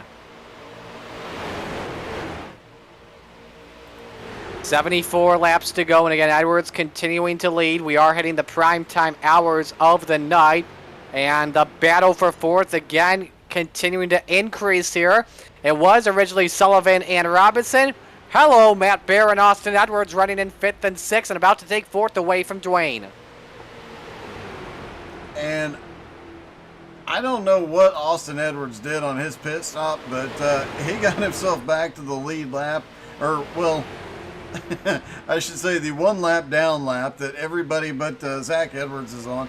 So now Austin Edwards is back in contention here, and you know what? Could we see win number 11 here tonight? It would take a few things going the right way for him, but you never know. I want to add something too, by the way. Jose Gaudino is in pit road right now. We all remember he did this last time and came oh so close to winning. Mason I don't think Foster's it's going on to be pit enough. road. Mason Foster, yes, he is pitting from the lap behind, so he can make it to the end. They're all within the window where they can go scot-free to the finish line.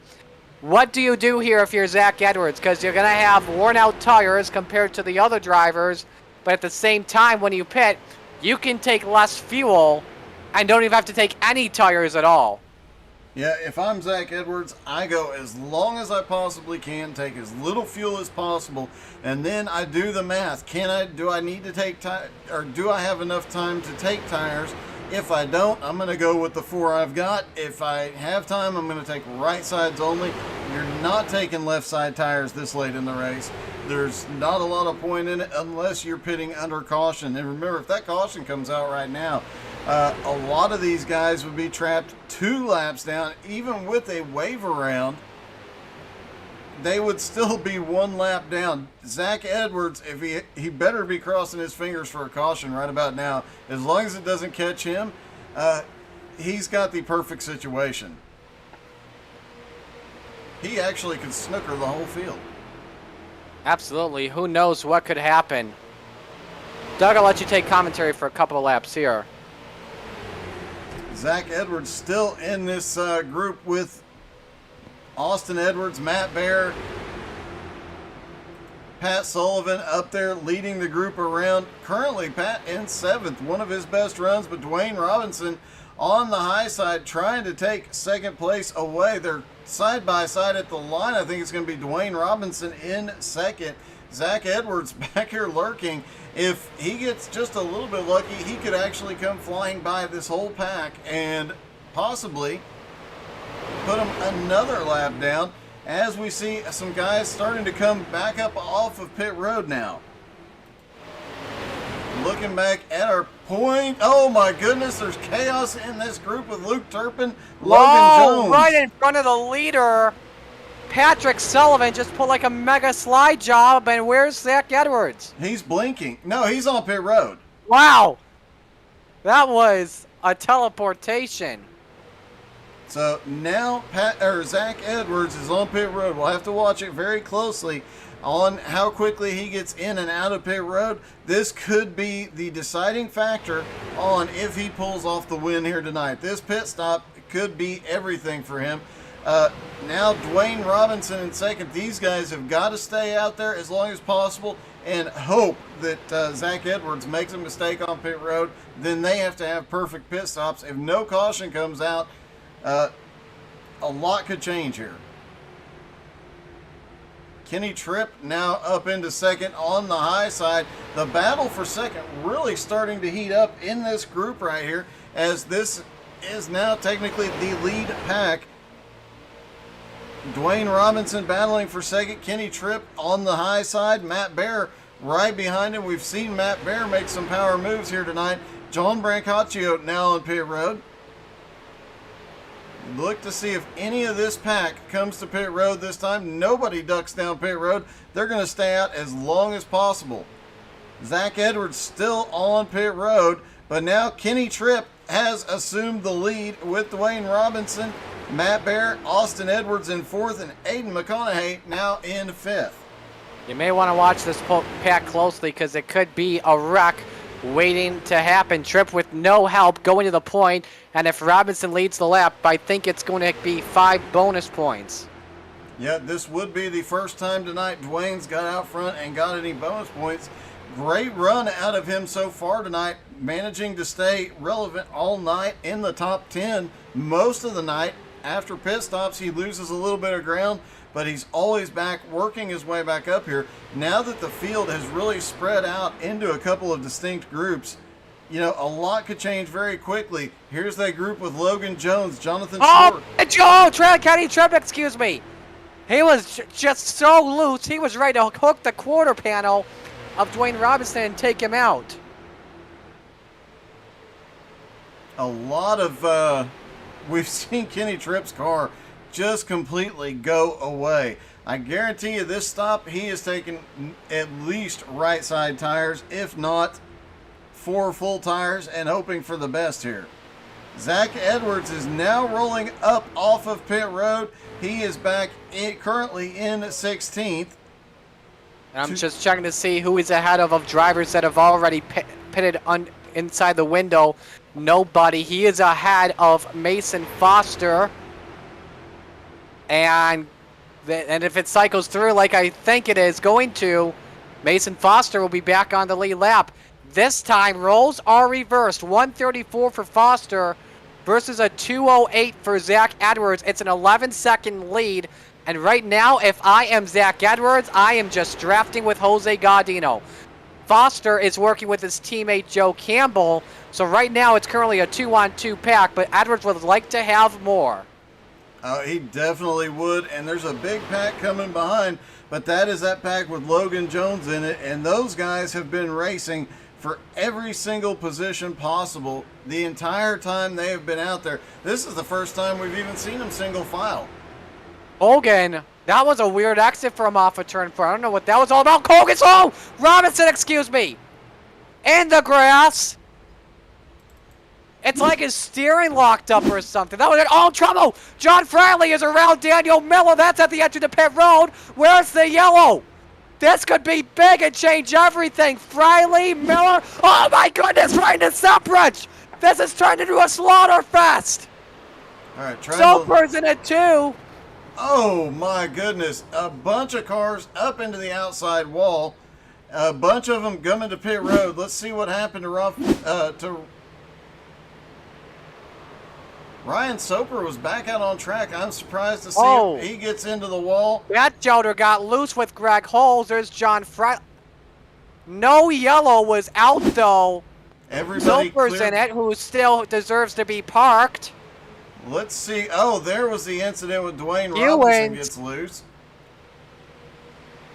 The leaders went by it. The provisional leaders, I should say. Zach Edwards is not involved. But then, right up into Kent Cryer. Wow. And, yeah, a lot of chaos, but they managed to clear the track. The 25, unfortunately, came through late. Mason Foster barely skates by that incident. And Sempruge catches, and Kendrick Cryer might have caught a piece of that as well. And I think he did. My goodness. That, I think, may be... with a lot of respect to the guys in race control, but that may have been their second bad call of the night. Now, Zach Or Edwards... the second mistake, I should say. I shouldn't say bad call, but, I mean, obviously that was a bad call. Zach Edwards did pick up a couple of spots in that. He's still got... I'm trying to see where he is. He's on the front straightaway in 15th place right now. Okay. Still 11-second lead on Mason Foster, so nothing too serious that he needs to know about. Mason Foster almost ended his race right there. That if those cars had been an inch in the wrong direction, I mean, he just barely skated by there unscathed. So a very close call for him.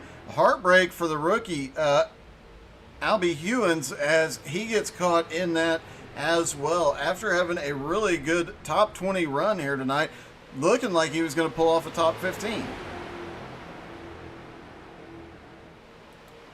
Now Matt Bear... Austin Hendricks, by the way, not happy with the way people are talking in the Whale PD, so telling people to shut up because there's a battle for the lead happening. They need to focus. And Matt Bear and Austin Edwards are in that battle. And don't forget, as we mentioned a couple of times, Austin Edwards got his 10th win in XCAL competition last week. Looking for number 11 here tonight. Can he pull off? He's already broken the record and then going for one more. And who knows how many he could pull off next season. Very close call. I don't know how a yellow did not fly there at all. But I think what the leaders are trying to do what Zach Edwards did not do. Edwards pitted inside the window. What I think this lead pack is doing of your top 7 drivers, they're going to wait until they run out of fuel, pit with less fuel, and then go the rest of the way. and I'm betting they do not take any tires at all this late Not in at all. the race. No way. I think Kenny Tripp is going to have to take right sides. He has just been fighting that car too much, and that car's been sideways too much to not take at least right side tires. But I think Austin Edwards, Matt Bear, neither of them, they're going to take as little fuel as possible. I think Aiden McConaughey will probably do the same thing. Pat Sullivan probably the same thing. And same with Dwayne Robinson. Top 3 under a blanket, under 60 laps to go. Right now it's still Zach Edwards. The lead is currently 12 seconds, and he is working with his teammate of Albie Hewins. This kind of makes a 3-car line. As for Foster, he's still in the draft with Joe Campbell. And again, we are watching that very closely. All the opponents ahead of Zach Edwards, your top 13, have all pitted under lap 232. So they are not good to go to the end. They've all pitted under lap 200. No way they can make it to the distance. And again, 302 lap race. Yeah, it's going to get a little bit tricky for some of these guys. You know, a guy like Austin Edwards, he has calculated every single drop of fuel he's going to need, and he'll hit pit road, get as little as possible. If they have a situation where they have to take enough fuel to get right sides, they'll get it. If not, they won't. But a lot of different strategies can play out here in a few minutes, and we're looking at 57 laps to go here. Guys are going to have to start thinking about their plans, and I'm betting as Tyler Batchelder has just come from pit road, Greg Holes has come from pit road, Ryan Soper is back out on track. So here's the stitch right now when we looking to the finish. What Zach Edwards, Mason Foster, let's see who else here, Greg Holes, Jose Gaudino. They do not want a yellow. If they get a yellow, if the yellow comes out, I mean, if it comes out before 10 laps to go, obviously, Edwards, Foster, Holes, they could take the wave around and go the rest of the way. Just restart the tail end of the longest line. However, though, for the leaders, they want a caution to come out. I think that's what they're banking on at the moment, because it would trap the other drivers at least 2 laps down from what I know, but at the same time they're trying that strategy. So right now for, I don't know, your top 12, I think they're fine where they are right now, whether a yellow comes out or not. Yeah, it looks that way. Kendrick Cryer at the back. That is the 12 cars on the lead lap. And, yeah, no matter what happens, they're going to be, if the yellow comes out now, they're perfect. And, you know, Zach Edwards was hoping for that yellow for a while because it would have put him in the perfect situation. Now these guys, if the yellow comes out, that puts them in the perfect situation. A lot of strategy moves playing out here, and we've seen this a couple of different times play out over the season. It could go either way at this point. There is no telling what happened. That incident a couple laps ago, if the caution had came out there, a lot of guys would have been heartbroken, and this group right here would have been exceedingly happy. Absolutely. McConaughey just called out that he's pitting in. Dwayne Robinson in 6th, by the way, just ran his fastest lap of the day at a 36.11 fastest lap of the race. Only a couple of drivers have been able to hit the 35 bracket, and it's Kenny Tripp in 3rd, who has a 35.95. McConaughey signaled that he's pitting in this time. Austin Edwards on the 8th round. Nope, he saved it. I don't know how. That was a great save by Austin Edwards. Aiden McConaughey coming to pit road, so these guys will have some drafting help once they get back out on track. 45-mile-an-hour pit speed there. Good. We'll watch them closely in a little bit, but we are on lap 250. Matt Bear is the race leader. When we come back, we are taking you right to the finish. Stay with us here at Charlotte.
Butt Kicker Gamer 2, what you see and what you hear is what you feel.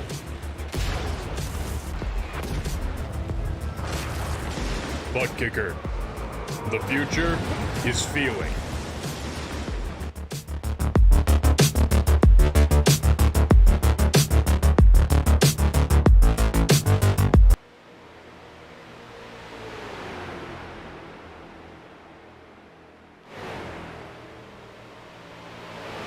Back here at Charlotte Motor Speedway, just under 50 laps to go here at the Tri-E Inc. Cooler Crew 453. Making sure I read that right. 8 drivers on the lead lap. Those guys, though, have yet to pit. Patrick Sullivan currently leads this race. First driver that is currently good on this cycle is still Zach Edwards with a 6-second lead. Aiden McConaughey could cycle through in second position if the way this comes out. He came out ahead of Mason Foster, but he's got no draft and 6 seconds behind. Mason Foster has 2 friends, Joe Campbell and Kendrick Cryer. As for Zach Edwards, he's got a couple. Zach Edwards has Austin Edwards, and then a couple more behind him. The 20 of Gaudino and the 25 of Hewins III, but we still focus on the leaders, Patrick Sullivan, Kenny Tripp, Dwayne Robinson, Matt Bear, Alex Krapser. They would love a yellow right now. Yeah, they really would. And I have to give a shout out to Halinar Racing for something I did not notice in all the weeks we've been watching Austin Edwards go around the track. Look closely at Austin Edwards' hood or roof. Look at the numbers on Austin Edwards' roof. Right, I'm going to chase. Well, hey, that's what it looks like on a dirt modified all the time. So, who cares? It's plus, upside down. Plus, the 66 can look that way to race control to easily identify it's the 66. That's what they do in dirt modified racing all the time. Well, it just looks it looks like a 99 from the roof of it. So, good call out, nice observation there. Dwayne Robinson continuing to lead here, and you know, a great run out of that 14 car. He's had some good runs lately with bad luck coming to haunt him, but hopefully tonight, as Matt Bear almost started to look for second place, he was going down to the bottom. He had the 12 of Kenny Tripp, and a few laps ago, Kenny Tripp and Patrick Sullivan, they had a almost incident. Let's put it that way. Something I don't think we've mentioned yet about Matt Bear. I love this dedication race car to the dedication scheme to Luke Turpin for winning the championship. He's got the exact same base as Luke Turpin has in that 454. Literally the exact same. It has Superman logos on it and also the K2 Sauce logo on the hood. Yeah, just a little bit different coloring, but the layer looks identical. Yeah, that's pretty cool. That was that's something we hadn't mentioned. And awesome shout out from Matt Bear. Definitely showing some respect. Matt Bear was in contention for the championship earlier in the season. He was having some great runs, and him and Turpin had a lot of great battles. Yeah, Bear looking for his second win of the season, one earlier in the year at Phoenix. Kenny Tripp pulling out of line, not sure if he says he's going to pit this time. Update you here on the situation. Blake Wynn. Uh-oh, Blake Wynn could be a contender here. Right behind the 88 of Zach Edwards. He pitted on lap 254. So I'm going to see how he cycled through. I want to see if he cycled through in front or behind. He cycled in front of Zach Edwards, then got passed in turn 3 because the car was not up to speed. So Zach Edwards could be in trouble here. If everything cycles through, it looks like the battle will come down to Zach Edwards and Blake Wynn. Aiden McConaughey now 8 seconds behind this battle. Mason Foster another 4.5 seconds back. And Austin Edwards another 23 seconds back. Some of these guys really need that caution to come out, especially these front 8 that are still on the lead lap. You know Dwayne Robinson has his fingers crossed. He wants a win really bad to finish out the season. I got to tell you, what a day it's been for Blake Wynn, winning the XCAL Super Truck Series Championship. He's got an unofficial win this season that came at the All-Star race at Michigan, and would love to end the season right with another donut. 2 donuts, 2 burnouts in one day. That'd be pretty awesome. Yeah, it really would be, and a great way to finish out the season with a truck championship and a race win in the street stocks. That would be that'd be quite a day for the young man in the 81 car. Zach Edwards in that 88, though, getting a nice push from Austin Edwards. I don't think there's a relation. I want to say there is, but I'm not really too sure. So anyone can tell me in the chat. That would be definitely great. But Dwayne Robinson continuing to lead. Kenny Tripp just queued up on Will Pete. He didn't say anything. I thought for a moment he said he was going to be pitting this time. Remember, he stopped on lap 193, so that's a 70-lap run. But the drivers can go up to around the 90-lap range. We've seen drivers pit around the 80-lap range today on most parts. So we'll see what happens. But continuing on, Zach Edwards with a 0.7 of a second lead, and Edwards with that huge push from Austin. Blake Wynn not really getting it from Rafael Semprich behind him. I think what he's doing is waiting to work with Luke Turpin, John Schwartz, and Logan Jones, because they're all in a big line. In a bigger line, you can get a lot more speed. Let's watch this closely. Yeah, and you know, you mentioned Luke Turpin. He's currently in 6th place, and he last stopped on lap 193.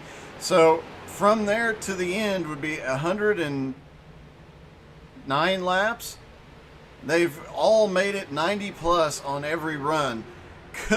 I mean, a fixed setup, so Luke Turpin doesn't have his usual magic in the car, but could it, if anybody could pull it off from 193, it'd be Turpin. But is it possible? That would be the question. It could be possible. I don't know if it will be. According to Danielle Sargent, they are of no relation. Okay, thank you, Danielle. Appreciate it. No relation to the Edwards. So yeah, there you go. Top 8 still have yet to pit. In fact, the top five directly are all working each other in the draft. This is not what you really want if you're Dwayne Robinson. Reason why is because when you're leading, you've got cleaner ahead of you. You're holding it wide open all around. But say you're a guy like Matt Bear in the 19, and you've got the draft, and you let off even with more speed, you're still saving fuel.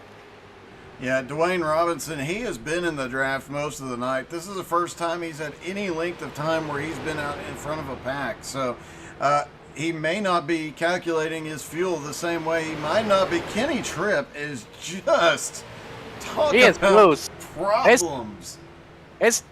Somehow he is still in 4th position and his tires are coming out from underneath him. That whole car is just, it's wanting to go slip sliding away. I mean, he has been fighting that car since the sun went down, and you got to wonder, he's had so many miraculous saves, so many close calls, he's going to run out of luck eventually, hopefully about lap 303.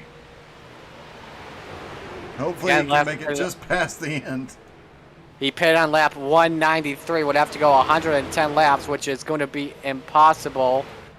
Joe Campbell on the mic saying sorry to someone. And he has lost the draft, by the way, with Mason Foster. And he's gained some more help, by the way. Aiden McConaughey. Foster currently provisionally in 3rd. And we got someone in the pits. Dwayne Robinson in pit road. And we're going to watch his stop here and see where he cycles through. This will be his final stop. He hits pit road. Will the right side go up here? He's got about a lap ahead. Patrick Sullivan's coming in this time by as well. I did not see the right sides go up on Dwayne's car, so he might just Joe Rowley, how are you going to measure this, though, if you are Dwayne The Rob Johnson? I wish it was Dwayne The Rock Johnson. Oh, and it looked like Patrick Sullivan, heck, almost lost it coming down off the track. He came full send, but managed to hold on to it. Matt Barrett now assuming the lead. Kenny Tripp Still waiting for Rob. Still waiting for Robinson. He's got some time. Edwards in turn 1 and 2. I think he's waiting for Edwards to go down the back straightaway. Oh, he's firing. There he goes. Watch this closely. Oh, this Remember, is 45-mile-an-hour pit speed, and he's just crossing the start-finish line. Edwards is about to enter turn 3 and 4. He's in turns 3 and 4 right now. This could be close. And you can go full throttle once you hit that cone right there. There he goes. Let's see what happens. 15 seconds is the gap now. and closing rapidly. Here they come from behind. Zach Edwards at full chat. I think he's going to overtake him here. Oh, that was close for Robinson. Nearly merged out before crossing the blue line. There he goes. There's Zach Edwards in the 88. Merges up. Oh, this And is going Edwards to is get going to dicey. pass, but he is in the lead pack, though. So And that's definitely what you want. Patrick Sullivan, by the way, less fuel than Dwayne Robinson. Let's see what happens here. And this is not going to work out for Sullivan, not at all. Edwards just crossed for lap 270. Not the pack there. Oh, wait a second. Wait a second. Patrick Sullivan cycles through right now as the leader, but remember, he's got no help, and the gap is closing fast. 3 seconds, and what a push Zach Edwards is giving to Luke Turpin. yeah, this is going to get really interesting. And Luke Turpin has not been to pit road. A bunch of these cars in this pack have not been to pit road yet. That could cause issues for Zach Edwards once they make that attempt to dive down to pit road. There's going to have to be a lot of communication here. Logan Jones just said he's pitting this time. He's on the outside, so he'll have to let off here off of turn 2. And Austin Edwards lets him in, but maybe not for Logan Jones. He's loose. Woo! Nice save by Logan Jones. He actually still maintained the pack, too. What a close call. Kenny Tripp is on pit road. Expect to see him take tires of at least right sides. We'll have to wait and see, but I don't expect him to try and stay out. He's just been his car's been all over the place. Meanwhile, the Patrick Sullivan has caught up to, who was that? The 06. Oh, yeah, it's John Brancaccio. The lead is under 2 seconds, and remember, he's got no help. Zach Edwards is bump drafting, literally bump drafting Luke Turpin. Remember, Turpin is yet to pit, by the way. Kenny Tripp, we're going to watch him closely along with Logan Jones. They pitted together. And I think Tripp has the left sides up on the car, waiting for the jack to come down. The gap to Pat Sullivan now 1.3 seconds, and closing There goes rapidly. Tripp. Tripp is gone. Same with Jones. Kenny Tripp is going to beat Logan Jones out without question. But let's see where Kenny Tripp cycles through. Does he cycle in front of Pat Sullivan? And the gap between Sullivan and Edwards is 1.1 seconds. And we had gone into a situation where the entire pack was really spread out. Now with this last cycle of pit stops, the pack is getting extremely packed back up. It's going to get crazy. This might still be anybody's race, as Kenny Tripp is going to cycle out in front of Logan Jones and Patrick Sullivan. And Logan Jones cycles out second, and again, the draft is going to be key. There's Sullivan provisionally in third, going down the back straightaway. You want to know who I like here currently with the way this is cycling through? I'm liking the top 2 right now in the race, that being Matt Baer and Alex Krapser. You may want to be the last to pit currently in this situation. We know that is something Luke Turpin is known for. And now this could be, as I look at it, in the hands of Jonathan Schwartz possibly and Luke Turpin. We'll see, though, as Sullivan stuck on the outside. Zach Edwards goes by. Right now, that's for 7th position on the track. Kenny Tripp leading by 6 seconds on Logan Jones, who leads by 3 seconds on Zach Edwards. Top 4 have yet to pit, as we're about to put 278 on the boards, with Matt Baer leading Alex Krapser. Just under 30 laps to go. I want to say it's 25 now. 24 laps to go, and Matt Baer, Alex Krapser out front. They have been bump drafting all the way around this track. They are working extremely well together. We saw Matt Baer working with other guys earlier in the race, and he definitely has an advantage of being an exceedingly good leader and being able to handle taking some bump drafting. He is making his way forward, and obviously Krapser doing an amazing job helping him out here. these two guys, they're going to be tough to beat. They've got 4 seconds over Luke Turpin and Jonathan Schwartz, who are sandwiched right now with Zach Edwards and let's see who else is in that pack. And the 19 and 454 through the Will PD pitting in this lap. I would expect to see. Will Krapser come in too is the real question. Same with Schwartz. We'll watch this closely. Bear loose on entry. And Krapser stays out.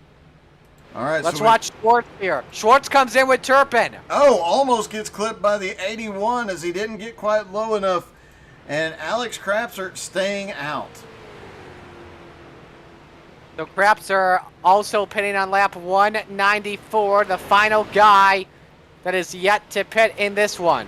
And he'll have to come to pit road alone. No draft help. That's going to hurt. Matt Bear, Luke Turpin, Jonathan Schwartz, they all come to pit road. They might have help from each other, but once Alex Krapser comes down, he's going to be the loneliest man in the world when he comes off pit road. There, 2 seconds for Kenny Tripp to Logan Jones. For Jones, 1.8 to Zach Edwards. And let's compare the laps this time. 37-34 versus a 36-79. Logan Jones is closing in. But he's still loose. His tires are still a little bit cold. And let's watch Matt Bear. He is out. John Schwartz is out. And he is he ahead of Bear? Of Turpin, excuse me? He is ahead of Luke Turpin. Nice stop for John Schwartz. That may be his best one today. And I think Matt Bear's going to cycle through. 7.7 seconds in front of Schwartz. Krapser's on pit road now as well. And let's watch Luke Turpin off turn number 2. Logan Jones is by Kenny Tripp for 5th position, and Tripp's in the wall in 2. Tripp's been struggling all night with that. Since the sun went down, Kenny Tripp has been really struggling with that car. Hopefully he can hold on to it here, but it looks like the question is going to come down to Matt Bear and Alex Krapser. Now Matt Bear is kind of out there alone, at least for the moment, but he has 7.7 seconds on Jonathan Schwartz with 20 laps to go. I don't know that anybody can make that gap up. Krapser, this is close on pit road. Had 0.3 of a second longer stop than Matt Bear. Other than that, that's the second quickest stop. Let's watch Krapser closely and where he cycles out. Bear's crossing the start-finish line right now. Krapser's in 1. I think Bear's going to get him on this one. Bear just entered the picture. Alex Krapser to the race lead. And with 20 laps to go. And Krapser's going to have help as well from a teammate. And look at this. He's got a 3.2 second lead. And right at 20 laps to go, he might have just sealed the deal on this one. Unless a yellow flag flies. That could change everything, but now he's got the 25 right on his back bumper to help him out. He's about to have a group led by Mason Foster. And that's a tough break for Mason Foster, too. He is currently, with all the drivers, with a quicker stop than him by about a minute. Mason Foster is a lap down, along with Aiden McConaughey and then Austin Edwards. And now Mason Foster being a lap down, he's got 2 teammates in front of him, and one of them's leading the race. He's not... I don't see him trying to come back around and pick up his lap. I think he's going to drop in line, help his teammate to the front. Aiden McConaughey's back there. Nobody that's going to be in this group is in contention for the win. It's going to be all Alex Krapser here. Matt Bear with no drafting help. He is 3.5. That gap's increasing too. Matt Bear is in trouble. Jonathan Schwartz in 30. He's got no help. Turpin right behind him in 4th. No help at 1.4 seconds. We'll see if that gap closes down and then they can work together. Logan Jones is 5th. He's about to get swallowed up by the lead pack, by the peloton, led by Zach Edwards, Blake Wynn, Dwayne Robinson, Patrick Sullivan. This is why in these super speedway races, when you get that long run, you have to pit as late as you can. Yeah, and that strategy is definitely paying off here for Crapser. He came as late as possible. He got as little fuel as possible, and now he's got help from a teammate. And it looks like he's going to let Mason back by. And I'm wondering if he's going to just sit in the draft on Mason Foster here. It's a good idea. He's got the 15 right behind him. Aiden McConaughey back there. One other. Oh, my God. Oh, Aiden McConaughey! And Cryer got into it. Not for position. Cryer's a lap behind, and Cryer is right on the spoiler of McConaughey. I don't think he's happy about it. I doubt he is. That was a bit of rough driving. And now you've got Mason Foster pulling his teammate around the track. Aiden McConaughey's back there. And nobody here racing for position. They have to try and stay single file. Looking at the time, Aiden McConaughey can race Mason Foster here, and it looks like he's going to. And Alex Crapser wisely going to the top side. He's just going to slip back in behind Cryer here. Logan Jones with a tight machine. He just let Zach Edwards go by for 5th position on the track. And got to give credit to Logan Jones, up 23 spots from the start today. He's played the strategy well at the big block team. And I think the same goes for Jonathan Schwartz. And guess what? He's the hard charger once again. Are you surprised by that, Dougie? No.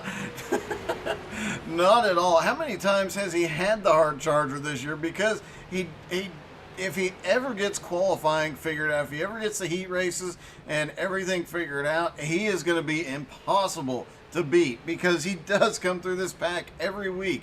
Strategy and a fast race car every single week. Here he is in 3rd place. Luke Turpin in 4th is a 1 1/4 seconds. Blake Wynn! Almost got the quarter panel of Logan Jones for 6th position. He had his left side wheels in the grass, and Jones is loose off of 2 once again. Oh boy, and he's got a run on Zach Edwards for 5th. Best battle on track right here, guys. And yeah, this is getting really, really dicey back here, as a lot of these cars are battling for position. Logan Jones, Zach Edwards, Blake Wynn, Dwayne Robinson, all right there battling for 5th through 8th place right now. Patrick Sullivan back there in 9th. They're all battling for top positions, trying to get any last points they can here at the end of the season. At 10 laps to go, no waiver rounds, and at 5 laps to go, no cautions for the rest of the race. 12 laps remaining for Alex Crapser, and he's got the draft, and he's got a huge lead on Matt Bear, 8.4 seconds. Right now, the only thing he does not want to see is a yellow. What he wants to see is Godino's off the pace in front of the leader. Oh my God, what happened to Godino there? I don't know, but he's got heavy front end damage. He got turned from Tyler Batchelder. Oh my goodness. Let's see if right in front of the leader, and the yellow doesn't come out. And Tyler Batchelder got loose just a little bit beforehand through 1 and 2. I gotta tell you, I think Alex Crapser may need a change of pants, what he literally just did. What do you think he did? It's in the first part of his last name. Yeah, probably glad he wore the brown pants today. I'm trying to see if we can see when Tyler Batchelder got together with Godino, but it looks like I'm not seeing the alert on it, so we'll have to check back later. But Alex Crapser now has an 8.9 second lead. When he came off pit road, it was about 6 seconds. So working with his teammates, letting those other cars that were battling go by, and just drafting and playing it smart. Oh boy! Logan Jones and Johnny B almost got together in turn 3. And that got very close. My goodness, this is just going to be a whole lot more aggressive. 10 laps to go. The lap that Alex Crapser wants to see is lap 298. That is when we will hear green, green, green. It's getting intense. We got a good battle for 3rd, too. Luke Turpin and John Schwartz are trying to make their way up to Matt Bear for 2nd spot. 1.8 seconds. We got a car that just blew up. I just heard an engine pop in turn number 4. And Jones, oh, there they go! Robinson, Sullivan, Logan Jones in turn 4. No yellow is out. Oh, my goodness. Robinson's missing the entire front end. Let's see. Wynn and Robinson right behind the 88 of Zach Edwards. And no caution is out. Oh my goodness. Oh, that collected a lot of really fast cars, and you know that that not the no caution, because I'm sure Alex Crapster was hearing about it. The no caution, he's breathed a sigh of relief. 8 laps to go, and that took out a couple of top contenders. Now Alex Crapster has a 10-second lead over Matt Baer. John Schwartz is right there with Matt Baer. He's got Luke Turpin with him, so we might see a 3-car battle for second. But as of right now, Alex Crapser has got this thing wrapped up. He just needs to keep that car clean. He doesn't have to worry about anything happening behind him because he's got the teammate right behind him. The battle is on for second. And then watch Turpin and Baer, teammates. They're going to work together. You see that? Just like that. Schwartz with around the outside, but remember that high side can work big time. What a pass by Schwartz for second. What? Mamma mia. Can you believe that? That was crazy. He set that up off of turn 4, had the perfect run, knew exactly when to take it, and now it's second. The problem is he may have done that a little too soon, as he is now in the clutches. He's got 2 teammates behind him. That was like Talladega Nights or something with the slingshot engaged. Little Cal Knott and Ricky Bobby shake and bake by himself. Now John Schwartz is going to turn to Jean Girard.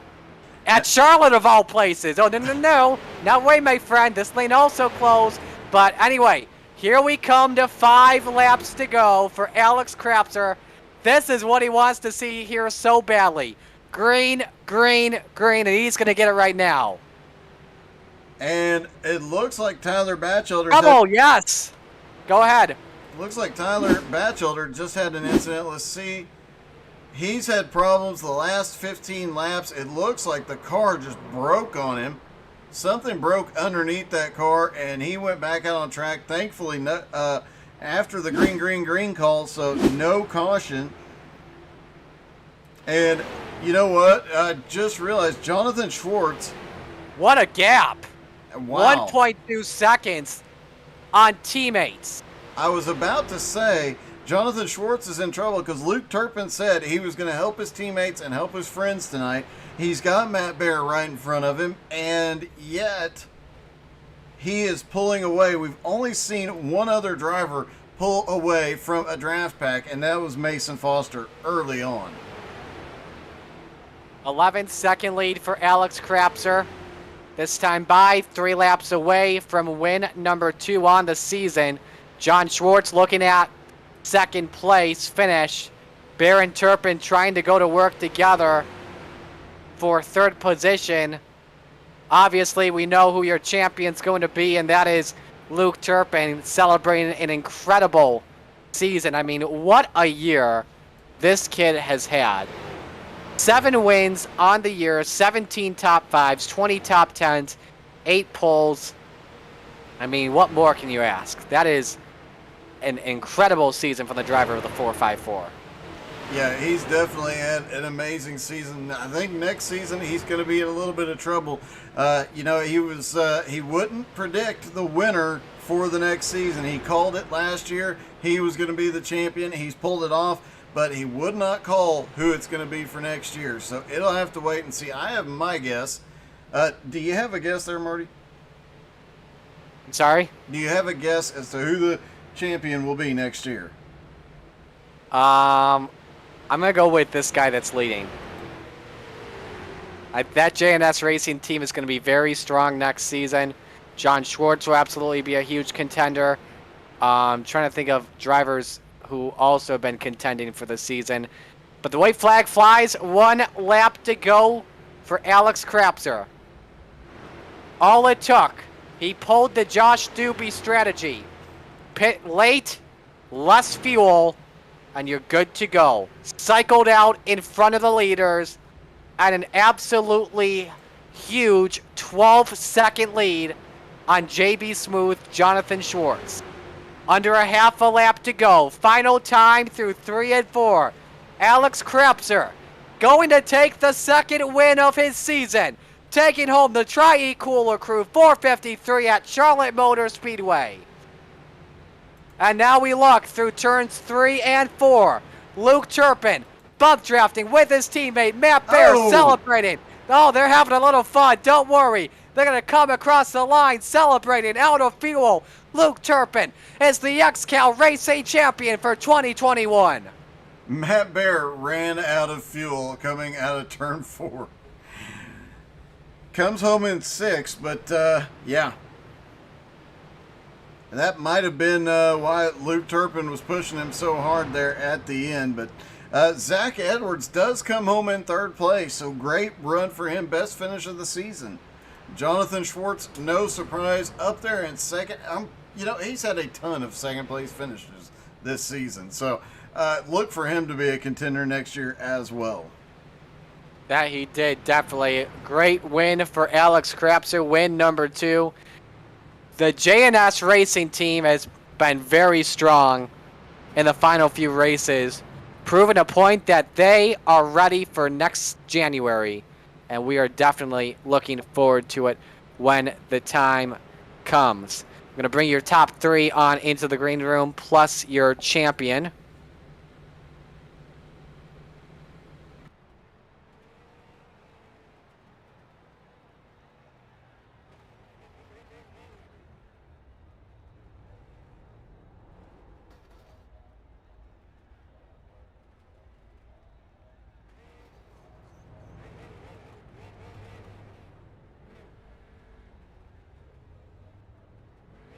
Let's check and see if Luke Turpin's doing a burnout. He's waiting at the right time. Craps are waiting for that burnout too. So let's bring the drivers in. We're going to start things off here with our 3rd place finisher, and that driver is Zach Edwards. Doug, we'll let you kick things off here with Zach Edwards. Zach, first off, congratulations. The strategy there at the end of the race really, really paying off for you, but you had a fast car as well all night long. Yeah, we had a pretty good car. Just kind of showed my hand a little too early, so just feels good to rally back to where we did. Now, you started back in 5th place, but you drifted back early on, and just when the time came, you just kind of charged through the field. You were one of those guys that just kept getting a run every time. Did you figure something out in practice this week, or was it just a little bit of luck here tonight? I've always run pretty good here, and I feel like I'm a pretty decent plate racer, so it's just all about timing the runs and where everybody wants to be, so we did a good job of that. Now, I do have to ask, we saw a lot of drivers that were very, very loose on cold tires. You were not one of them. You managed to hold that car, and it was just perfect. So I have to ask the question, did you max out the steering ratio, or was it just something you were doing with the driving? I was just turning the wheel and matting it, man. That's all it was. Well, it paid off tonight. 3rd place finish. Any teams or sponsors or anybody you'd like to thank? Yeah, I got to thank Danny and Joe for giving me this ride. Nutter Guitars, Skeleton Key Recording, K2 Sauces, More Polish Pottery, Butt Kicker, all them guys. I'm probably forgetting somebody, but yeah, and you guys with How to Suck at iRacing, the broadcast and all. It's really cool of everything y'all are doing. Awesome, man. Well, congratulations. A great way to end the season. I appreciate it. Zach, and we definitely appreciate the kind words you sent to us earlier, man. Thank you. Yeah, no problem. Thank you, guys. Zach Edwards with a 3rd place finish. Let's talk with our 2nd place finisher, that being Jonathan Schwartz. JB Smooth, I'm going to start by asking you about getting by Luke Turpin and Matt Bear. How did you get by both of them is what I want to ask, because they were teammates. I thought they were going to work together, and you just slingshotted your way by them. Yeah, this race, I mean, first of all, it's so nice to be back on the podium. It's been way too long. It has. I've been trying so many weeks, and I feel like I've been getting a lot of top tens, but I mean, I've been striving to get podiums, and I feel like there's always been the potential there. Think I got fourth back at the Legends Oval, so or fifth or something. I've been close, but nice to talk to you guys finally. I've always enjoyed watching the broadcasts, but yeah, a lot of strategy in this race, a lot of just figuring out when people are going to pit, how much fuel they had, if they were doing like a half stint, taking half a tank and then hoping a caution would come out. But yeah, I mean, I pitted the same lap as Turpin, just trying to follow his pit entry in, just trying to match him. And then I took like just a little bit less fuel than him. I came out of the pits right ahead, and he started just gained 10th after 10th on me. I think he finally got into like the 7/10th range and was able to catch right up to me. And then when we caught Bear, I was just looked like he was slow. Maybe he was just trying to save fuel a bit. But then when Luke started pushing, I thought they were starting to come. So I went to the high side. I was like, well, the worst thing that will happen if Bear is alongside me, I'll just try to side draft him and just try to maintain that gap. And out of nowhere, I cleared them. So I was just as surprised as you guys were. And man, I'm just stoked to get the second place. I thought that I mean, so many guys were up there battling for podiums. I know Blake was up there, and Logan was really helping me for a long time. I heard that something happened to him. I don't know if he got spun. And then out of nowhere, Zach came and got the podium. So really a lot of exciting things happened at the end of the race there. But yeah, just gotta give a shout out to my sponsors. Finally, all the first and 15 on the car, GTR Simulators, and Phoenix 7 Racing. Happy to represent them in iRacing. They're doing a fantastic job in GT Sport with being able to get a lot of World Tour racers there. So yeah, just so proud to finally get a good result. The Schwartz was with you tonight. Yeah, so happy Yep. to finish the season on a high. Absolutely, it was. Congratulations, man. Great run tonight, and I look forward to seeing you next year, man. Yeah, thanks, Marty. JB Smooth with a second place finish. Now it is time to go to K2 Victory Lane to talk with your race winner, Alex Krapser, second time this season. Doug, it's all you. Alex, congratulations. That was not the kind of win we expected tonight in such dominant fashion there at the end. But talk us through that last pit stop. You were the last one to stop. You took, it appeared like no tires and very little fuel. Yeah, the last pit stop, I just took 5 gallons of fuel and right side tires and kind of went for it there, just hoping I could make it to the end. I'm sure I don't have enough gas for the demo derby, but you know, I running at like a super speedway like this, I knew I wasn't really going to be battling at the front. That's not really my style, you know, leading the pack or running 3 wide or whatever. So I just tried to save as much fuel as I could, and that's kind of what got us the win. It definitely paid off. The fuel strategy paid off. You waited. You were the last one to hit pit road, as we said, and just made everything go perfectly. When you came off of pit road, did you realize that you were actually pulling away from second place Jonathan Schwartz? Well, I didn't know I was pulling away from Jonathan Schwartz. I saw that Matthew Baird come out behind me and was about 3 seconds back, but I think he took a little bit less fuel than he needed, and I was able to kind of gap him a second at a time. But I had no idea about, you know, Jonathan Schwartz or Luke Turpin or any of the other guys behind me. I just tried to run my race for the last 20 laps or so. Well, it definitely paid off. Second win of the season. That's got to be an awesome way to finish out the season as well. And definitely showing that you and your team are going to be a force to be reckoned with next season.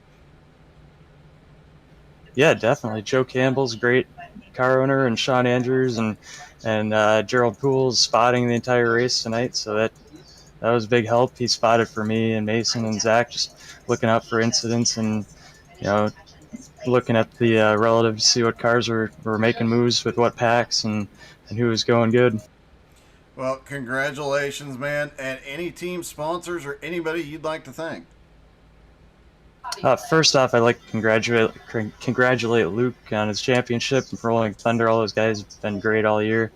Got to thank my team, JNS2, Justin Plummer, Danny, and all the sponsors on the team, Skeleton Key Recording, Also got to thank all the admins for XCAL and all the sponsors for the league. I know this is the Tri-E 453 this week, so definitely big thanks to the Tri-E Cooler crew, along with K2, Sim Racer Coin, and Butt Kicker. Definitely got to thank all the sponsors of the league. All right, man. Congratulations. Second win of the season. Best way to end the season. And Alex Crapser gets the win tonight. So Crapser takes it home. And now, ladies and gentlemen, it is stand by. Actually, we are getting ready for our official championship. Our unofficial championship. Our official. Sorry, I should say official championship presentation here. And we are bringing in the car owner, the driver. And to begin us off with the presentations, the Vice President of XCAL Racing, PDJ Zeller, has the honors. Thank you, Marty, and I just want to say thank you, Marty, for a great job broadcasting all year and a great job of being a senior official here with the XCAL Racing League. And thank you to all the fans who tuned in tonight to watch the season finale here. I hope you had a great time watching, and I hope you were excited for what's to come with both the off-season events like the Massive Wildpedia and the St. Jude Charity Race and the 2022 season. And it is my absolute honor tonight to bestow upon Aaron Hillebush the Team Owners Champion. He was the owner of the 61, 19, and 454. Obviously, those cars accomplished a lot for you. Luke got the championship for you. Matt even won a race in that 19 car. And Greg got better as the year went along. And when it was all said and done, Aaron, it was you as the Team Owner Champion. Congratulations to you and all the faculty at Rolling Thunder Racing. Thank you, PDJ.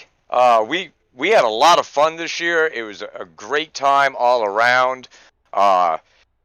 Just to give a little backstory for any fans who aren't aware, at the end of 2020, we had to park both Greg and Luke for a couple races because they were banging wheels a little too much during our events with each other.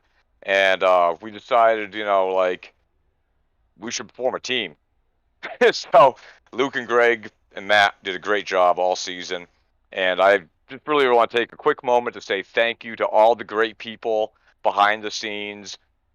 Doug Burns over at How to Suck at iRacing. I mean, late nights for this guy. He works real hard to put on these presentations so we could all enjoy it. Streaming to Twitch and Facebook and YouTube, sometimes simultaneously. That's a lot of work behind the scenes that goes into that. And of course, thank you to Marty Zakala. Great job up in the booth. And thank you to you, Petey. You were helping us out at the beginning of the season as the voice of XCAL Racing. Did a great job. And I got to say thank you to all of our wonderful sponsors. This league, the cars may be virtual, but the prizes are real. It's real cash. It's real prizes. I got to say thank you to K2 Sauces. They've given out 2 bottles of their everything and hot sauce to every race winner all season. I got to say thank you to More Polish Pottery. They put money into the team championship as well as giving out a coffee mug to the winner of the More Polish Pottery event. Sim Racer Coin, thank you very much. They contacted us late last year, really out of nowhere. I checked out what they're about. Very cool cryptocurrency for sim racers. A Butt Kicker, huge sponsorship from Butt Kicker this year. They gifted us 4 of their Gamer 2 units. We're going to be giving away 2 more of those upcoming at the St. Jude's charity event, as well as the Massive Whale PD200. And anybody who's interested in buying their own Butt Kicker, great Christmas present for the kid. If you use code XCAL20, all one word, at checkout, you save 20%. It's a great deal there. I got to say thank you to Tri-E Incorporated and the Cooler Crew. They put on tonight's event, threw money into the team championship, have sponsored the Massive Whale PD, and have helped us all year long. Thank you to Jeff Edgar and everybody over at Tri-E Incorporated. I want to say thank you to JT Mobile Pressure Washing. They also sponsored an event this year, threw money into the team championship. Great help. I want to give a quick shout out also to Jeff Young, Tenor for Gin, his new project. Of course, Jeff Young, guitarist from Megadeth, newest project, Tenor for Gin, came on board, sponsored our event. They've been a lot of help, and just really want to say thank you to all these people. There's so much that goes on behind the scenes each week in between races. And this final product that you guys get to witness every Tuesday night would not be possible without these great sponsors, the great people I had to suck at iRacing, and my staff. I got to say thank you to Marty Zakala, Derek Colson, Paul Coleman Jr., Alex Crapser, Jeremy Leto, who did a bang-up job with the Discord this year, and, of course, Vice President PDJ Zeller. Without this crew underneath me working their butts off, I couldn't do this alone. So thank you to everybody.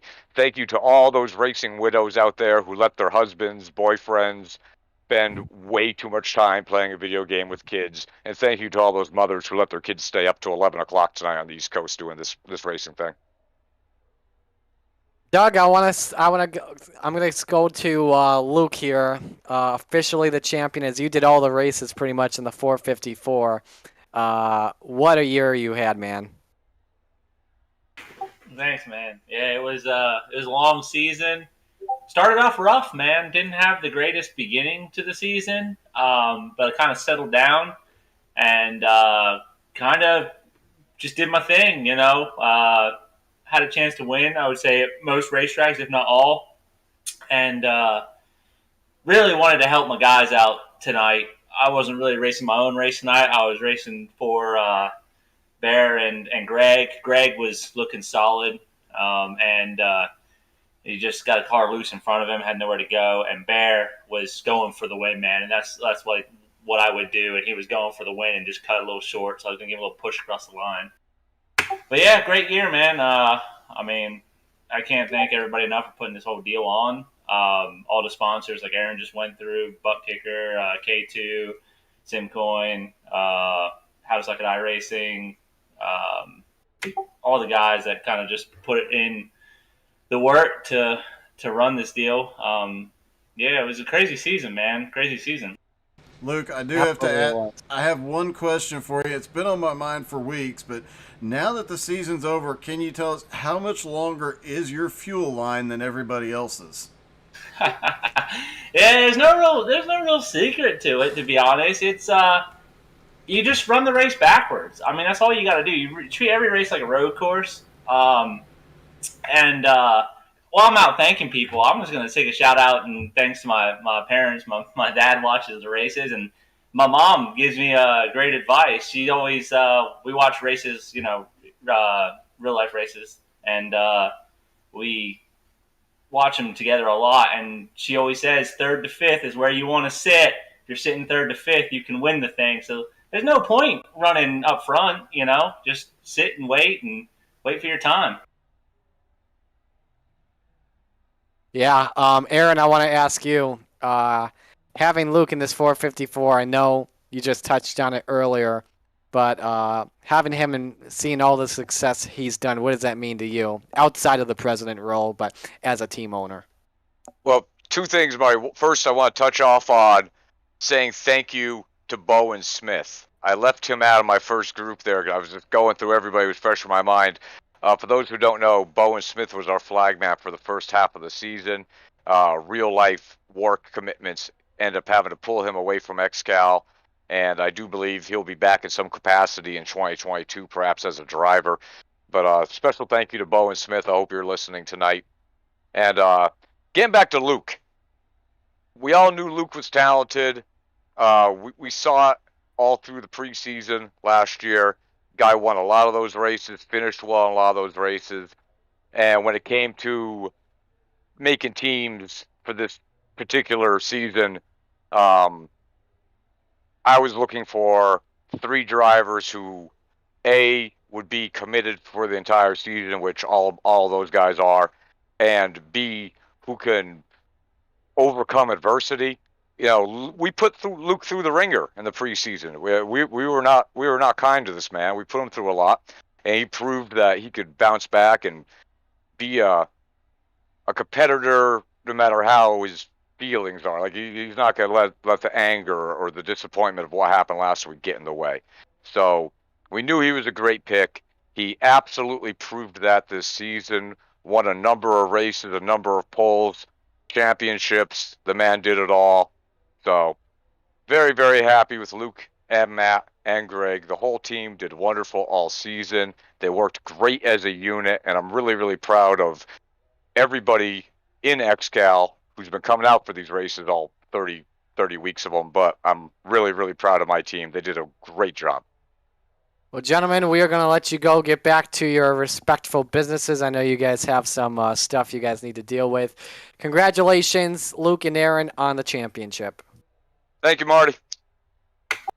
There they are, Aaron Hillebush, PDJ Zeller, and we're going to get them back in the hauler here shortly. Stand by. There we go. We are all good with them. So let's give you the official results while we're. I'll tell you this, by the way. The Discord is freaking out in anger right now. Like, we've got...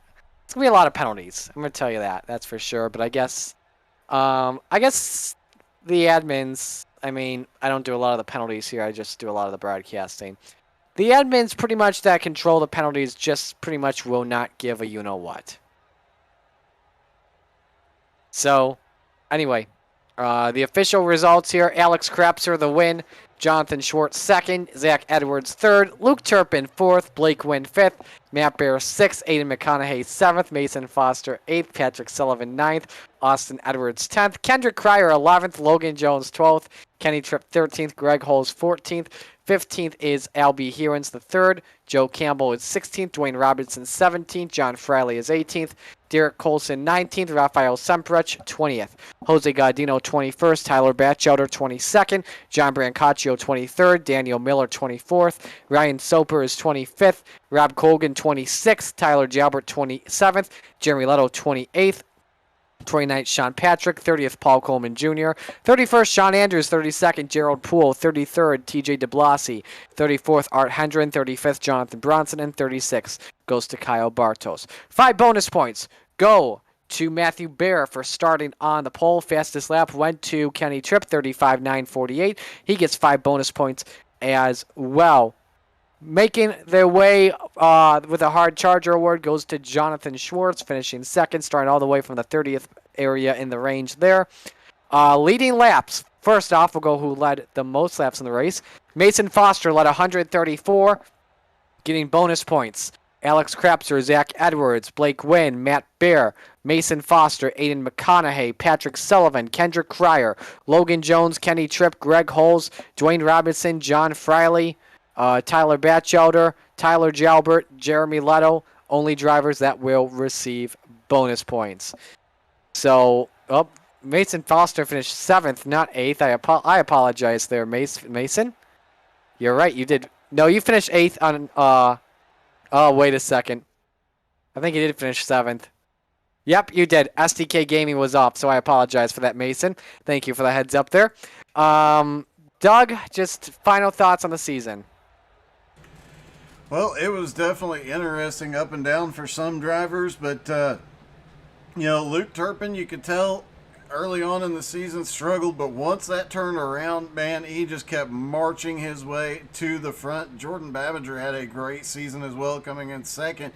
Sad that he wasn't in the race tonight to at least throw that off, but, man, those guys had such a great battle the last half of this season, and really speaks to what we get to see next season with the JNS racing teams getting stronger, the guys like Austin Edwards getting stronger. It's going to be a great season. Absolutely as well. So we got the off season coming up. Stay tuned at www.xcalracing.com for more on that. Stay tuned as well for when the 2022 rules and schedule join in. And as always, if you are interested, go to xcalracing.com and look for their Discord page to join as a free agent. So with that, that is going to do it for this broadcast. An incredible season. Aaron gave the shout-outs to all the sponsors. We're going to shout them out once again. Butt Kicker, K2 Sauce, JT's Mobile Pressure Washing, Tenerife Gin, as well as more Polish pottery, Sim Racer Coin, Try E-Ink, and the XCal Racing web shop. Shout out to the great admins all season long. PDJ Zeller, Aaron Hillebush, Derek Colson, Paul Coleman Jr., yours truly, And I believe that's all of them. If I'm getting somebody, I apologize. So that will do it for us tonight. On behalf of Doug Burns working in Mission Control, Marty Sakala signing things off for tonight. Alex Krapser, his second win of the season. And Luke Turpin, we congratulate him as your 2021 XCAL champion in the $2 Tuesday series. Thank you for joining us. Thank you for joining us tonight. We'll see you all in the future, everyone. Take care.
With the Butt Kicker Gamer 2, what you see and what you hear is what you feel.